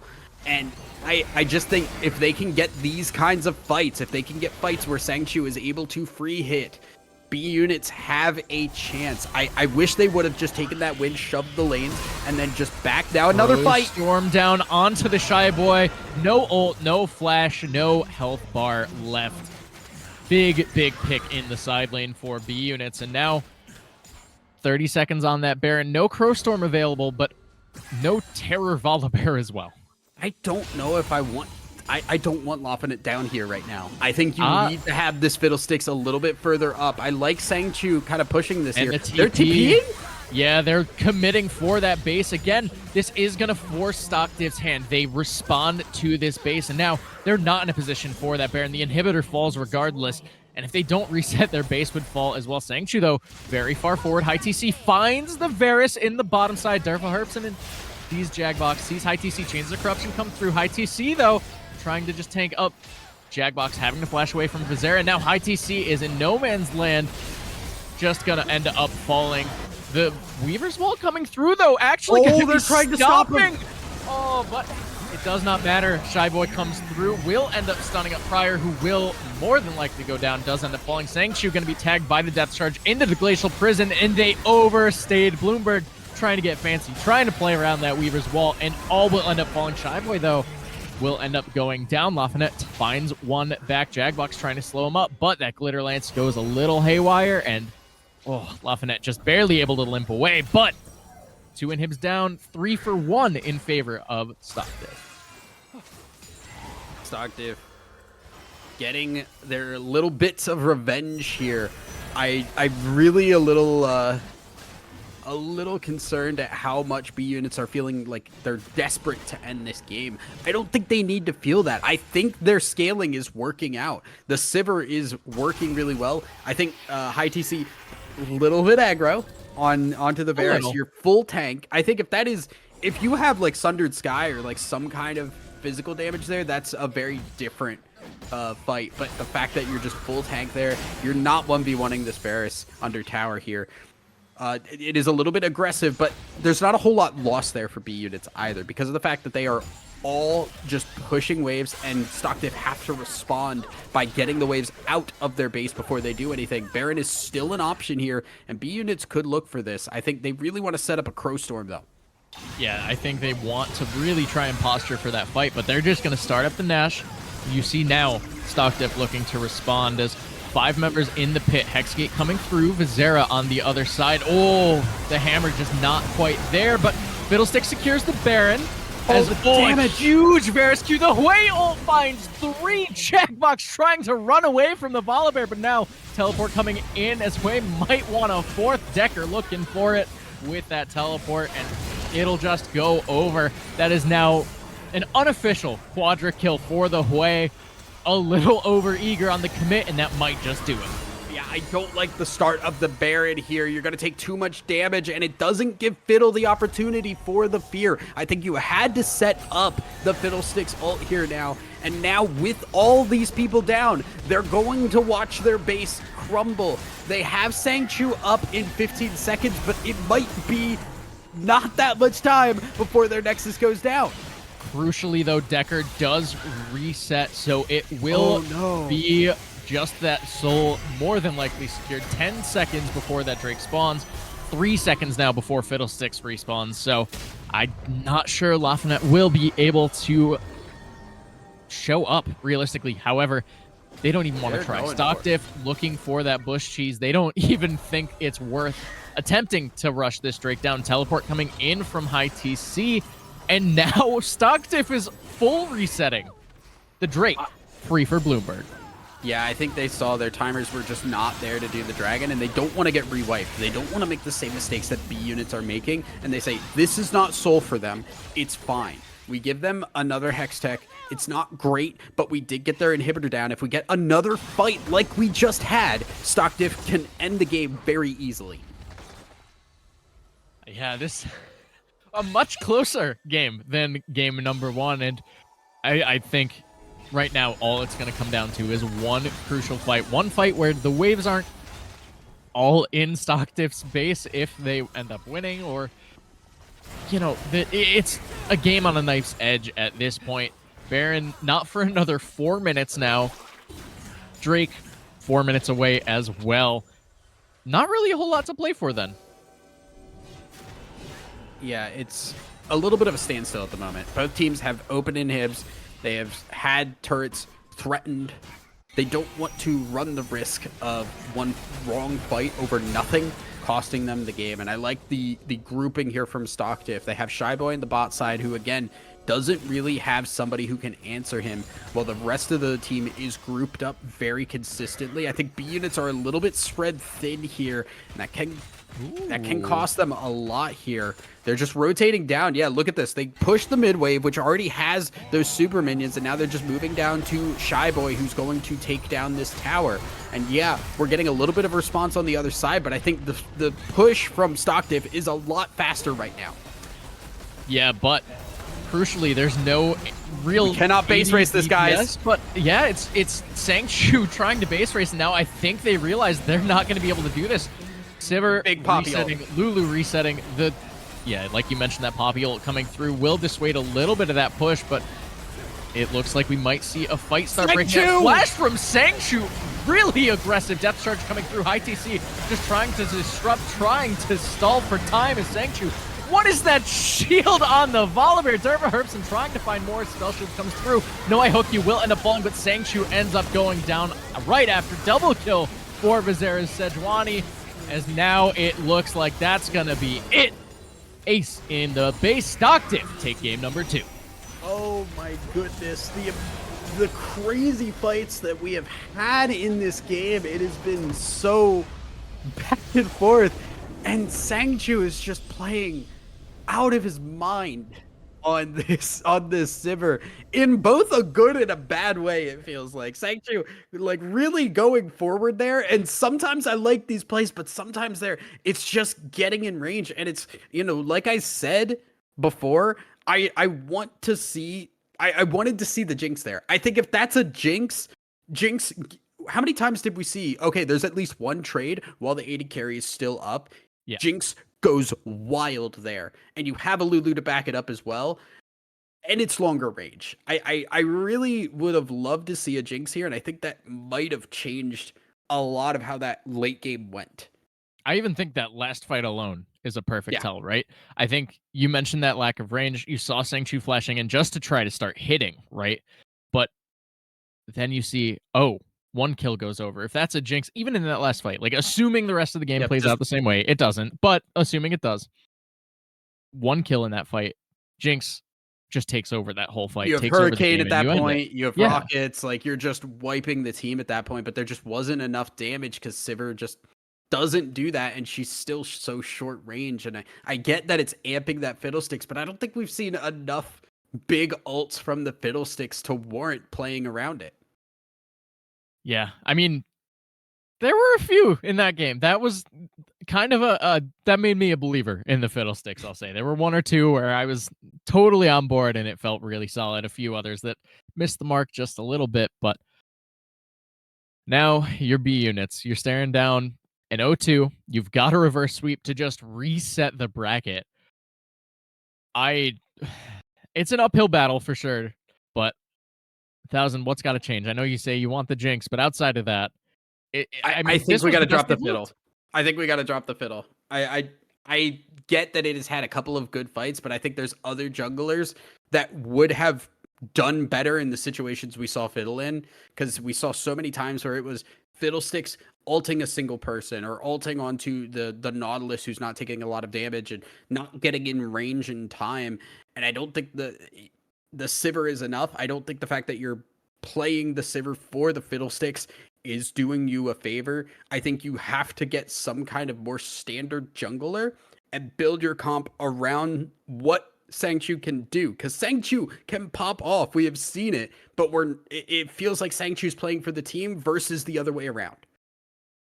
Yeah, we'll have to see. Maybe Sangchu will finally be that linchpin to turn this series around for the B units, but Stock Diff making sure their Eras tour continues up 2-0 going into game number 3. We're going to take a short break, but right after that, we'll be back with the draft.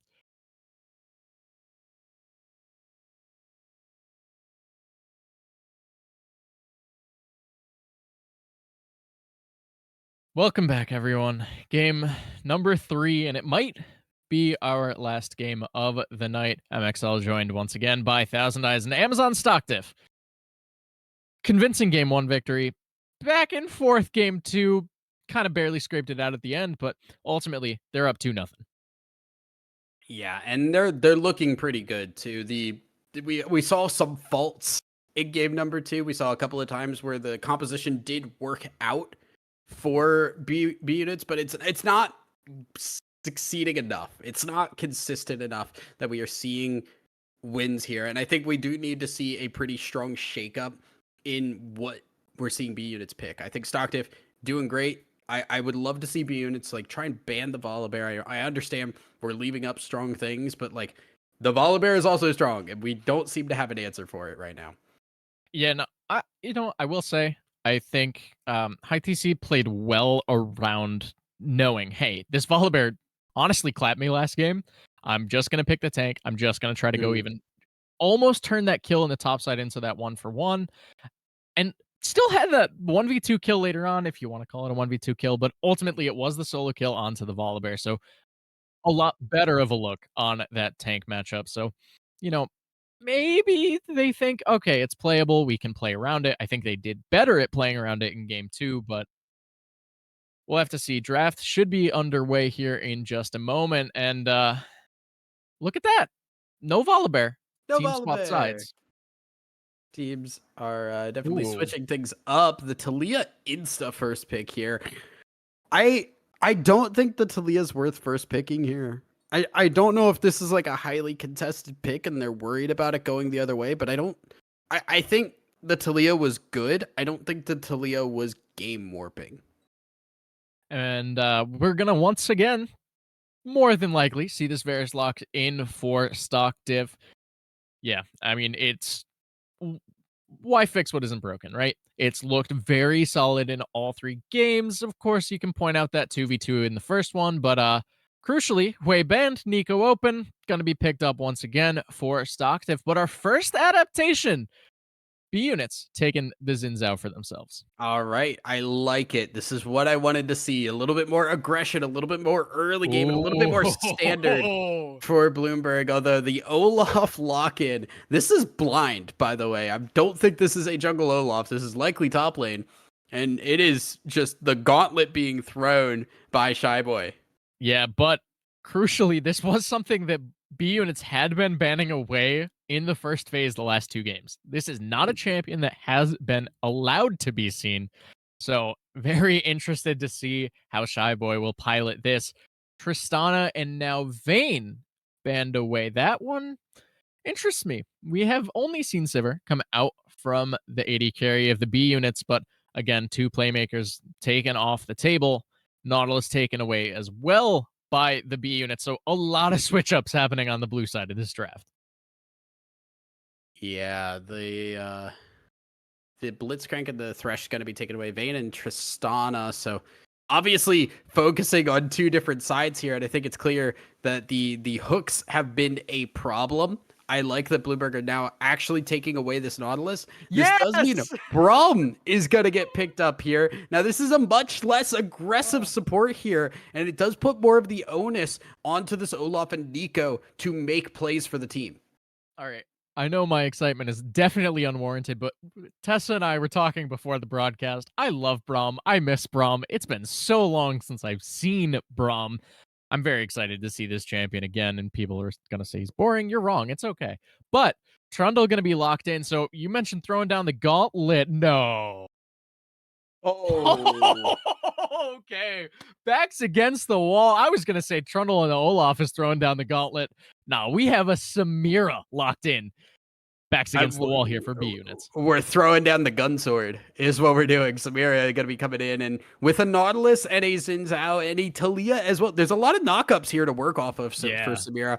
And importantly, I think really big to try and get in and have burst damage to take this Olaf down. If you try to fight with Sivir Olaf or something like that, that DPS is just going to be going back and forth, and Olaf wins those a lot of the times. I like the Jax pickup here. This is going to be, I think, a Jax jungle. So if you look at what Bloomberg have, right? Samira, Xin Zhao, Nautilus, even Trundle, a lot of auto attack reliant characters here. Xin Zhao cannot hit the knockup onto Jax. Nautilus cannot get the root. Trundle cannot steal the AD. And now Jax has a little bit of capability to play into this team. Yeah, and one thing to note as well, the Samira will stop the dash of whatever is being knocked up. So if Talia hits that seismic shove and Samira just instantly right clicks it, Talia loses out on a ton of damage that can come out from that E as well. So I'm interested to see if that's going to be something that comes through. It's unfortunate if that happens. It's a little bit of that counter synergy. But like you were mentioning, the Jax, I think, is a really, really smart pickup. And I am interested to see it could be the Jax jungle. I almost wonder if they'll just take that kind of slow rolling matchup into the Trundle.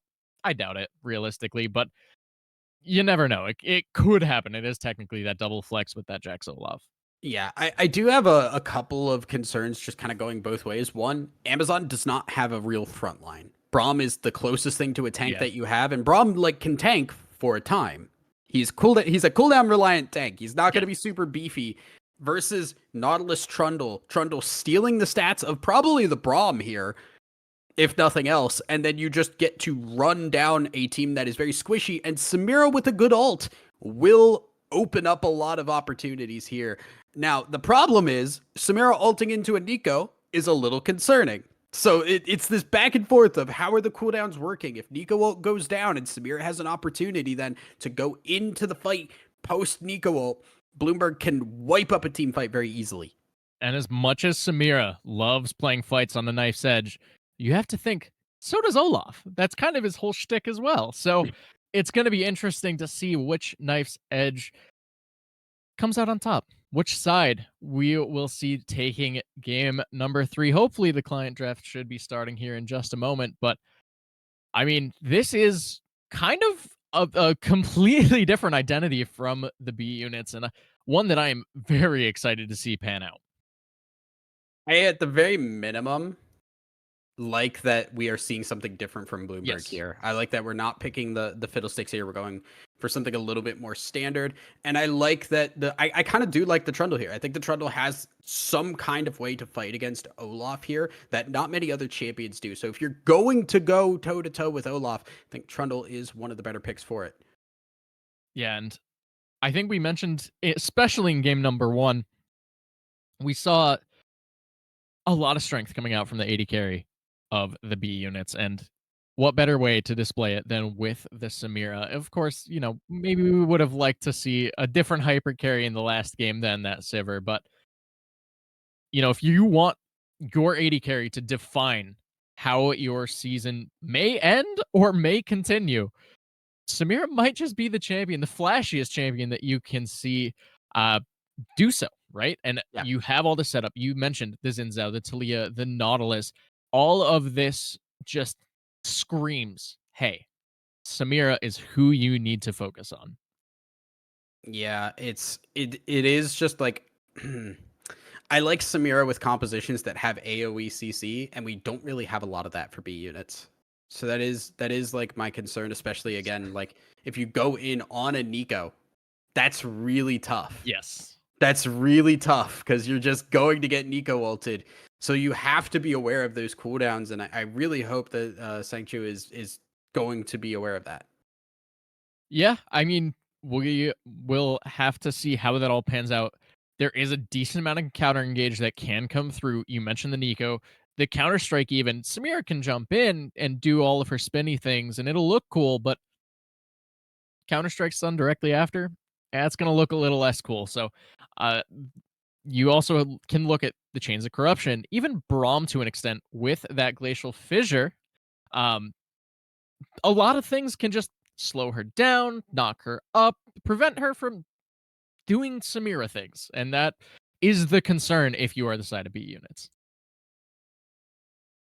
It is. It is for sure. And I think early game is going to be really crucial here. Yes. Because B units have a team that just does not scale to the same degree, even with lethality versus, which is what we've seen Derpa Herpson go this entire time.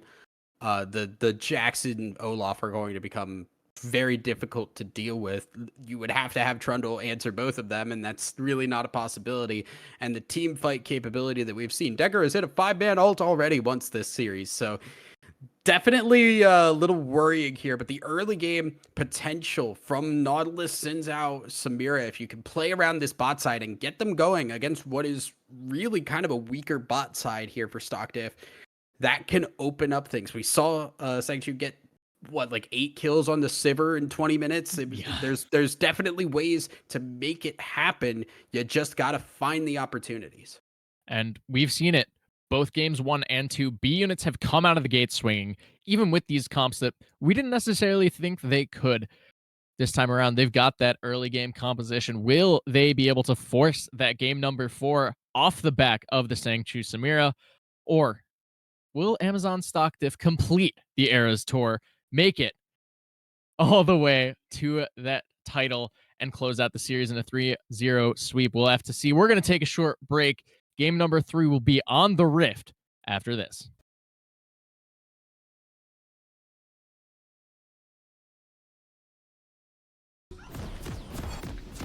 Welcome back to game number 3. Amazon stock Diff dominant in game number 1. Back and forth in game number 2. Come out barely on top. And now the B units, with the season on the line, with any hope of forcing that bracket reset, will need to win games 3, 4, and 5. This time around, Sangchu on the Samira might be the difference maker, and it's just going to be a 5v5 to start out the game. That undertow lands. Vizera with that counter-strike will only find 2. Sangchu, though, dashing in, took the dash at level 1, and all of a sudden Nico comes out with a kill. Zinzao as well. The reset on the dash. No, I hook you flashing away. The dash coming through again, as now Pryor finds a kill. And unfortunately, Sangchu, the only one without him. A kill to Jackbox, a kill to Pryor, and a kill to Lafayette. And it should just be that. Sangchu, though, the flash forward from Decker lands the E. The dash forward from Lafayette dashes under tower. That's tragic. But Sangchu, unfortunately, without kills, the rest of the team seems to get him. Okay, not high TC, but 3 assists for Eternal ain't half bad. I mean, this is still not bad. Zinzao with a longsword right out the gate. Zinzao is already a really good dueling champion and capable of hitting some pretty good early ganks. Just gonna get better, and we have boots across the board now for the mid to bot side. So lots of capability to dodge out on these Braum Qs and the Nico E's. So now B unit's a little bit more capability also just to play the map too. So there is strength here. There's something to be gained. It's just a question of how well do we utilize this advantage we built for ourselves. And worth noting, Derpa Herpson opting into the lethal tempo this time around. So generally signals that we'll be seeing that on hit Varus or something a little more attack speed focused at the very least. Yeah, so I think kind of realizing there needs to be a little bit of backline DPS here. I'm kind of interested that this is the game that we're going for. The on hit, if anything. Nice hook. Yeah, hook lands, but the unbreakable comes up. No, I hook you will negate any sort of trade back. But to go back to your point, I would agree. However, with the Braum in particular, that extra attack speed, very, very potent. Yeah, top side. We're getting that early gank we wanted. Yeah, high TC puts the pillar down. Shyboy, no flash, does pop the ghost as Lafayette will not be able to find that knock-up.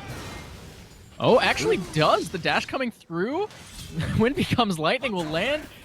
How was that just go back gotten? I guess the auto attack hit a minion. That's the only thing I can think of. As now Jackbox is in trouble down bot side. Sangchu gonna get poked out by that hail of arrows. Yeah, just barely not getting the kill. It does give Trundle a lot of control here because there's no TP on that Olaf and the ghost is burnt. Flash already down as well. So Shyboy gonna be a little bit more safe here. I don't know about going in. The flash forward coming out from Jackbox as well. Sangchu gonna be taken down by that Q from Derpa Herps, and the 2v2 kill finally going in the favor of Stockton. Yeah, that is a little unfortunate. I don't think Sangchu had to go in on that. I think Jackbox had the ability to walk out of that, and even if Jackbox doesn't, you just let it happen. You don't have to fight for it, because if Jackbox dies, then okay, whatever. Well, Jackbox might die. Yeah, unfortunate, but does go in. The wind becomes lightning, will not land. Lafayette, though, jumping onto Jackbox. Counter strike from the Vizera does not come through. Sangchu, though, trying to find their first kill. It goes over to Leah, unfortunately, but Sangchu still in a decent spot. Seismic Shove comes through, and now that spot not so decent. Sangchu falls. Derpa Herpson will pick that one up 4-0-1 on the Varus. How do we have 4 assists on the Samira, man? Oh, and 4 kills on the Varus now. And when Varus, I think Varus is even more oppressive on hit when it gets ahead than the lethality. Like, I know that might be a little crazy to say, but I think on hit Varus is crazy good right now. And when you're up against something like Samira, who is just not the same range. Like, you can go toe-to-toe with Samira right now and just beat the crap out of her. It's tough. Derpa kind of gets free reign in this bot lane for the time being. And especially when you factor in those, I think they changed them back to Ninja Tabi, right? I hope so. Nope, it's still not yet. No. I thought they were going to. Oh, well. Well, regardless, the extra armor, Right. Samira is less potent. I'm going to live on stream. Nice. The Samira, though, How's is it not getting going to a be able dinner to and get a off show? the ground as easily as a result of that extra defensive stat. So,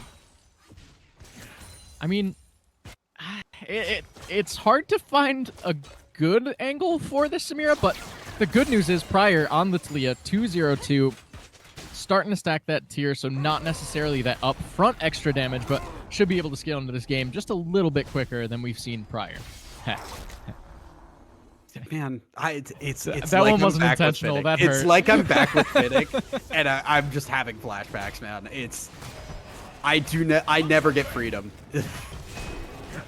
Meanwhile, speaking of not getting freedom, Shyboy not getting freedom from this Trundle has been struggling a bit ever since that early gank, and finally High TC is feeling a little bit stronger here. Finally might have found a way to go up against Shyboy and at least come out even, if not a little bit ahead. Yeah, no Volibear available this time around for Shyboy. High TC as well, not opting into that tank idea that you had going into game number 2, but I mean, I wouldn't play a tank against Olaf either, so fair enough. Yeah, I know. I think into Olaf, this is the right call. Yeah. And, you know, it's looking much, much better, like you mentioned, and even to the point of having that level lead, so it can kind of play like this, very aggressive, just basically bullying Olaf off the wave, which never thought I'd say those words. Yeah. It's now, oh man, I don't know about this one. High TC does have the ult, but Shyboy does too. Or no, wait, Shyboy is level 5. Okay, we are working off of a stream. I'm not in game, a little bit harder to see. But we are seeing Lafinet go for the grubs. Ooh, yeah, this is greedy. It does have the flash, but realistically, there's no way out. Just going to try to do something, and does end up falling. But the dive started in the bot side. Jackbox going to miss the hook. Teleport coming in now. Samira is going to flash away, and yeah, that's rough. Chains of Corruption are going to land. The cleanse comes through. Oh, sorry, Decker rather on the Nico. Just teleports in, finds a level 4 Samira, and this kill's going to be gifted. Derpa Herpson now. Oh boy. I'm going to be very honest. I don't know what the thought process is behind going for that dive when you are level 4 on Samira. I think level 6, that's a whole different scenario there, but Derpa Herpson, even level 5, it's tough to try and go for that. And level 6, it's even more difficult there. So things are going from bad to worse here for B units. Yeah, and this is kind of backwards from what we saw in the first 2 games, right? We saw B units just come out with not necessarily a super strong early game comp and do well in the early game. And this time around, they seem to opt into playing for that early stage. And the only one that seems to be, well, the only 2 that really seem to be up to that tempo are High TC, who's been doing exceptionally well in comparison in this top lane, and Prior, who, again, got off the ground early, but it's early game Talia. You're not really going to have that same damage output as you would hope with this kind of a lead on some of those more early focus champions. Yeah, and at the very minimum here, like, we can see High TC is just Having doing fun. so well. Yeah, finally, you know what? Even if the game goes wrong, High TC finally got one. All right, going out on top. So, I see the Trundle, he's playing top lane. or that he's High TC. You know, high, right? I don't get it. Your joke sucks. Seismic shove goes wide in the mid lane. The hook lands, but a little too early. Jackbox, though, seems to still want this. Vizera's in the area. Jackbox is going to flash away. Doesn't use that ult quite yet. Finally uses it, but Vizera will pick up the kill. Gets that turn back kill. Finally, Samira got one! Kill for Sangchu. So Samira's on the board. Samira is finally getting something, but I just don't feel like it's gonna matter too much. Subjugate. Oh pop. wait, subjugate might kill. Using the suck. Oh, The suck doesn't come through. No. Oh my god, barely staying alive. My god. You know, if that Doran's blade was Doran's ring, Trundle would have gotten a kill there. Subjugate has AP scaling. Yeah, no, but like Have have you ever played AP Trundle? It's hilarious. Yeah, I have. But also, I think if it's AP Trundle, it doesn't beat up the Olaf anywhere near as effectively to get to that point. I mean, not with that attitude.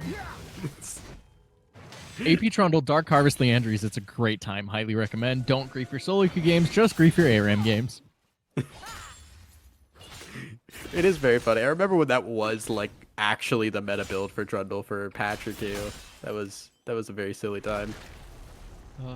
Those were the days. Playing AP Trundle and ARAM.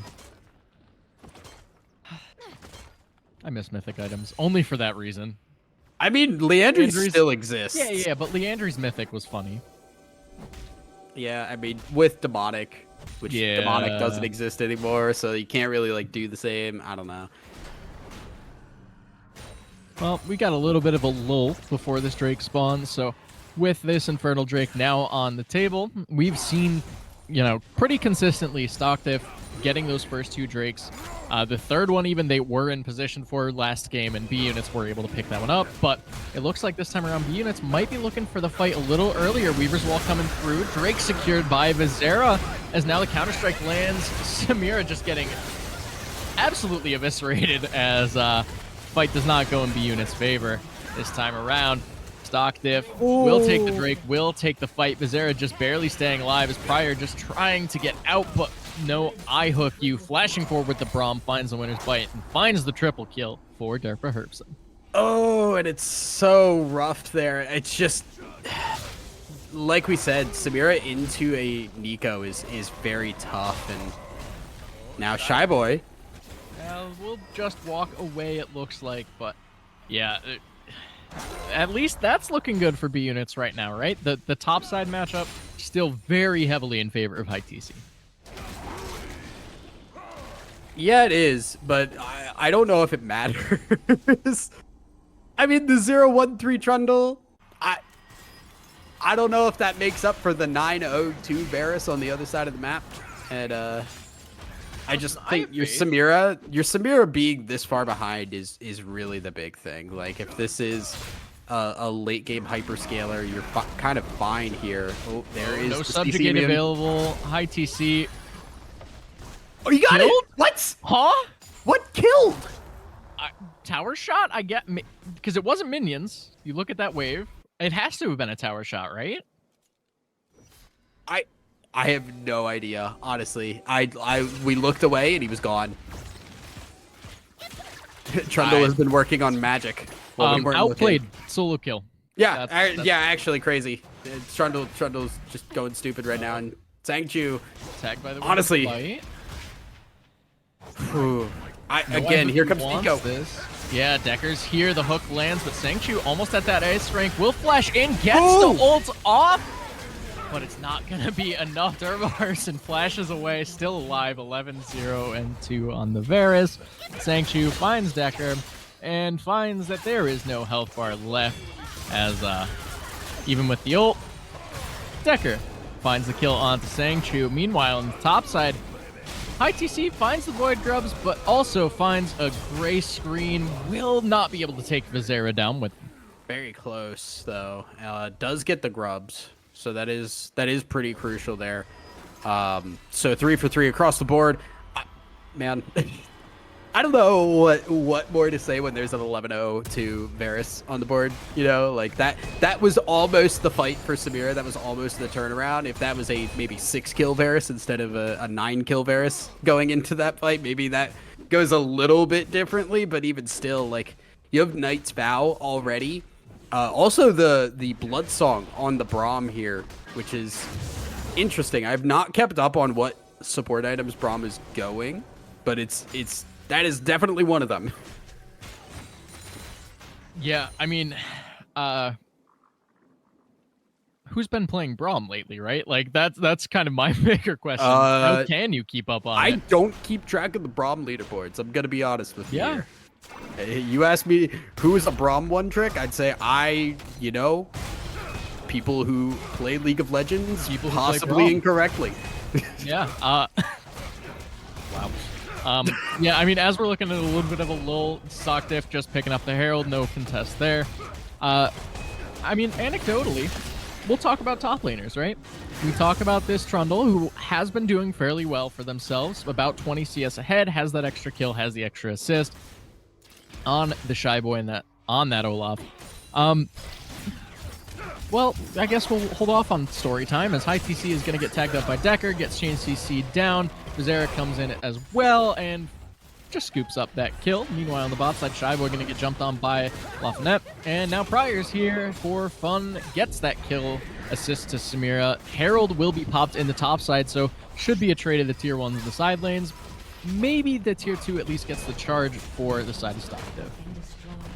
Likely will, and it's another one of those times where stock diff has it's a trade trying to be even, but stock diff comes out on top every single time because they always have that health advantage or the Rift Herald or something extra. Not gonna get that final charge, we'll just be taken down, but stock diff again just walking away with that little bit of more gold, and this is kind of just what they do every single time. It's if the game is not hectic and crazy, they just take inch by inch a little bit more than what they're losing.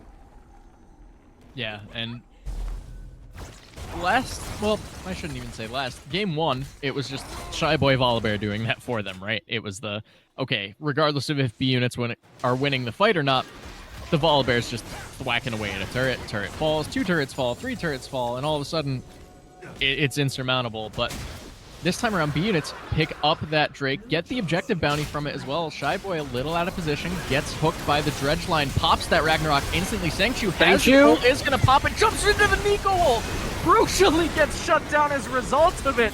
And now it looks like Lafayette trying to salvage something, ends up getting a kill, but it's not going to be enough. It's a 4 for 2, but B units do get the Drake, do get that objective bounty. Pryor going to get slowed up by the Smite. Oh, the Seraph shield coming through, and Bizarra overstepped, got a little greedy. Now it's a 4 for 3, but importantly, Derpa Herbson staying alive, bounty still up. It's how many times have we said it? The Nico is such a threat to the Samira, and if you are not playing around that Nico ultimate, Samira is going to jump into it. I liked the ult until we had the dash to try and go deeper into the teams. You just cannot play it like that in this specific composition. So unfortunately, B units go from a very strong possible fight to a disaster as soon as that Samira goes down. Yeah, and honestly, Sangchu, I think, played it really, really well, aside from the part where you see the Nico channeling the ult, and then all of a sudden, lifted up into the air. There's nothing else to do, right? The ult's canceled, and you're not ahead on the Samira. It's hard to find those windows, and just popping the ult off early, getting that early kill, trying to find some sort of solace in that. It is more gold. You have the collector, you need to get to that second item, and maybe there's a window at that point. You find some miracle angle onto the Varus, and you're still 2-item Samira. You still can one-shot someone who has no armor. You're just not quite there yet, and that seems to be what I think B units need to do as they find the Weaver's Wall. Pryor stuns up Bizarra, and Derpa Herbson has to flash away, but should end up falling. Kills the Samira beforehand anyway, but it's the trade of the 80 carries, and I think B units will take that all day long. You kind of do, but now here comes the re-engage. They need to find an exit for this, otherwise it's not worth it. Forward, Lafayette will just be stunned up and trades their life to disengage the fight. Oh, wait, Braum got that. That's so okay, it's still kind of okay. And it is 1,000 gold. It goes to the Trundle. You really would have loved to have that for Samira. Yeah, I mean, just Derpa Herbson showing that when you are 13-0 on Varus, you can kind of two-shot an AD carry. You know, like that thing that we were just saying Samira needs to do to Varus. Varus kind of did to the Samira. Not what you want to see, but ultimately traded the 80 carries. It's something that's going in B unit's favor at that point. Yeah, I mean, it is something, and you obviously take it, right? Like, if you're just like, well, 1,000 gold, nah, it's fine. Like, I don't need your handouts. But I think you would definitely like to have Sangchu can just like pop off. One good fight can get Sangchu some gold, and then again, like we said, there's no hard tank for stock diff. Sangchu can just get these kills. It's just about playing around what the composition is. Nice depth charge. Yeah, ult coming through as well. Maybe no, Sangchu just falls again before being able to cast it, but ultimately, again, it's a trade of the 80 carries. High TC trying to thwack away at Braum is not able to get enough damage down, but that's 2 deaths in a row for Varus. I feel like I just watched that play happen. Like, it was everyone coming mid lane, we throw depth charge on the Varus, and we just kill him. And Derma Herbson, like, no fault to Derma Herbson. It's hard to deal with that kind of an engage. You just have to have a team around you to make sure they can't dive like that. As soon as you have the capability to put depth charge on that Varus and run him down, Sangchu will trade his life every single time on that. Yeah, and this is, again, before the Samira has that second item. If that comes through, not to say that she lives every single time she jumps onto a 15 and 2 Varus with 3.5 items, but it makes it so that there's a little more damage that comes down. Maybe that damage is enough to cross that threshold where Varus pops instantly, and now all of a sudden Samira gets that reset. Maybe she gets shut down from it, sure, but if she's able to pop one ult, get maybe even just 3 ticks of it off onto the enemy team, that's 3 ticks extra than she's been getting in these fights. So I'm interested to see if maybe Sangchu is able to salvage some sort of way back in, but this is not a good look as Jax just flashes in. Vizera's going to find that kill, and in the bot side, Shy Boy's going to flash away, but falls regardless, so they're going to collapse on this. Of the map, it's a 1-for-1, but Drake spawning here, stock diff in a better position. High TC, no TP, up in the top side, hitting that tier 2. I'm surprised you didn't say T2, honestly. Like, I was waiting for more letters. Weaver's Wall just going to be used to disengage here. Screw you, Lafayette. Goodbye. Ooh, yeah, that's rough. They were trying to get both tier 2s, but Drake falls. Lafayette should end up falling as well. And you know what? I mean, all things considered, this is stalling for time. Trundle's still hitting that tier 3 up in the top side, ends up getting it. So 2 turrets in the top lane, half of the health of the turret in the bot lane for Drake and your jungler. Not awful, honestly. I want to bring attention to the gold difference here, because we are much closer. The turrets and shutdowns. Shutdowns, yeah. Like, it's crazy how much we have pulled this game back. Oh my god! Wait, now look at the top lane difference. Yeah, it's a little bit silly. Yeah, it's a little bit much. But even with that, Baron gonna be started up. Now, if there's a chance for a severe crazy ult, this is it. But there's no team to follow up, so I think B units are just gonna have to give this one away. Oh, but look at the health bars. Oh, it looks so juicy. I don't know. That's still a lot of people that are full HP. I don't know if it's that juicy. Seismic Shove will just deter any sort of aggression from Decker there. But yeah, Baron taken for free by stock diff. Wave's not in an awful spot for B units, so nothing to come directly as a result of the Baron. Yeah, they don't lose anything. And I do agree, like, without the team, there's no way to contest that. Now, we do have the shield bow for the Samira. So that is a big turnaround that gives Samira a little bit more survivability, and especially that shield on top of it as well. So now Samira has a little bit more tankiness to go in and not die immediately, which hopefully means we get a little bit more of that ult out, and the ult is already shredding people. Yeah, I mean, this is kind of where my eyes were to see if Samira has some angle back in. Thankfully, there's not necessarily a ton of frontline, so that need for the Lord Doms or any sort of armor pen not as crucial, but Ragnarok popped onto Lafayette as the Observer decides not to watch the fight, the flash away from Sangchu. Vizera gonna just tank up a lot of damage just to try and dissuade any sort of fight, but Sangchu still gets stunned up by that counter-strike diving in, but it's a little too late. Herbson's just free hitting. Yeah, not able to do enough with that ult. On the plus side, Trundle's in the bot lane hitting a tier 2. So, again, the fight goes heavily in favor of Amazon, but across the map, ITC getting something back for the side of B units. ITC is playing for the sole member trying to just get this Nexus destroyed, and will be struggling to get back. We still have Prior up, so wave can be cleared a little bit, but it is Baron minions. They've got that increased magic resistance, so tough to push against, and you can see towers going down. I do want to bring attention here. This Braum scoreline is crazy. Derpa Herbson gets stunned up by the Talia, but is just going to sit there and act like a stationary turret. The exhaust through. That was it for Sangchu, but the exhaust just shuts down this poor Samira. ITC comes in, pops the subjugate, and now we're going in one by one. It's a quadra kill. Is it going to be there? It's the pentakill to close out this series. Stock Diff taking the 3-0. Oh, it was so close. It was just inches away from another death for Derpa Herbson, and not going to work out. Just one at a time. B units go in, and they watch the series fall. And with that, Amazon Stock Diff sweep the series, win the finals, and win their charity $2,520, all for the St. Jude Children's Research Hospital. Of course, B units with that second place will give the Worldwide Fund for Nature a solid 1260. That's not too shabby either. That's not bad at all. And, you know, it is unfortunate that somebody does win, somebody does lose, but I think at the end of the day, you know, everybody happy their charity is at least going home with a chunk of change.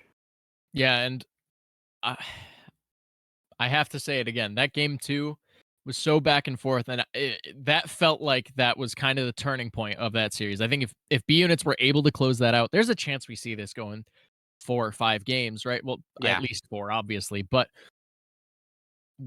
I think after seeing, okay, they're not messing around anymore, I think that's when you really saw Stock Diff put the pedal to the floor and say, this is our game, and we're going to play it how we want to play it.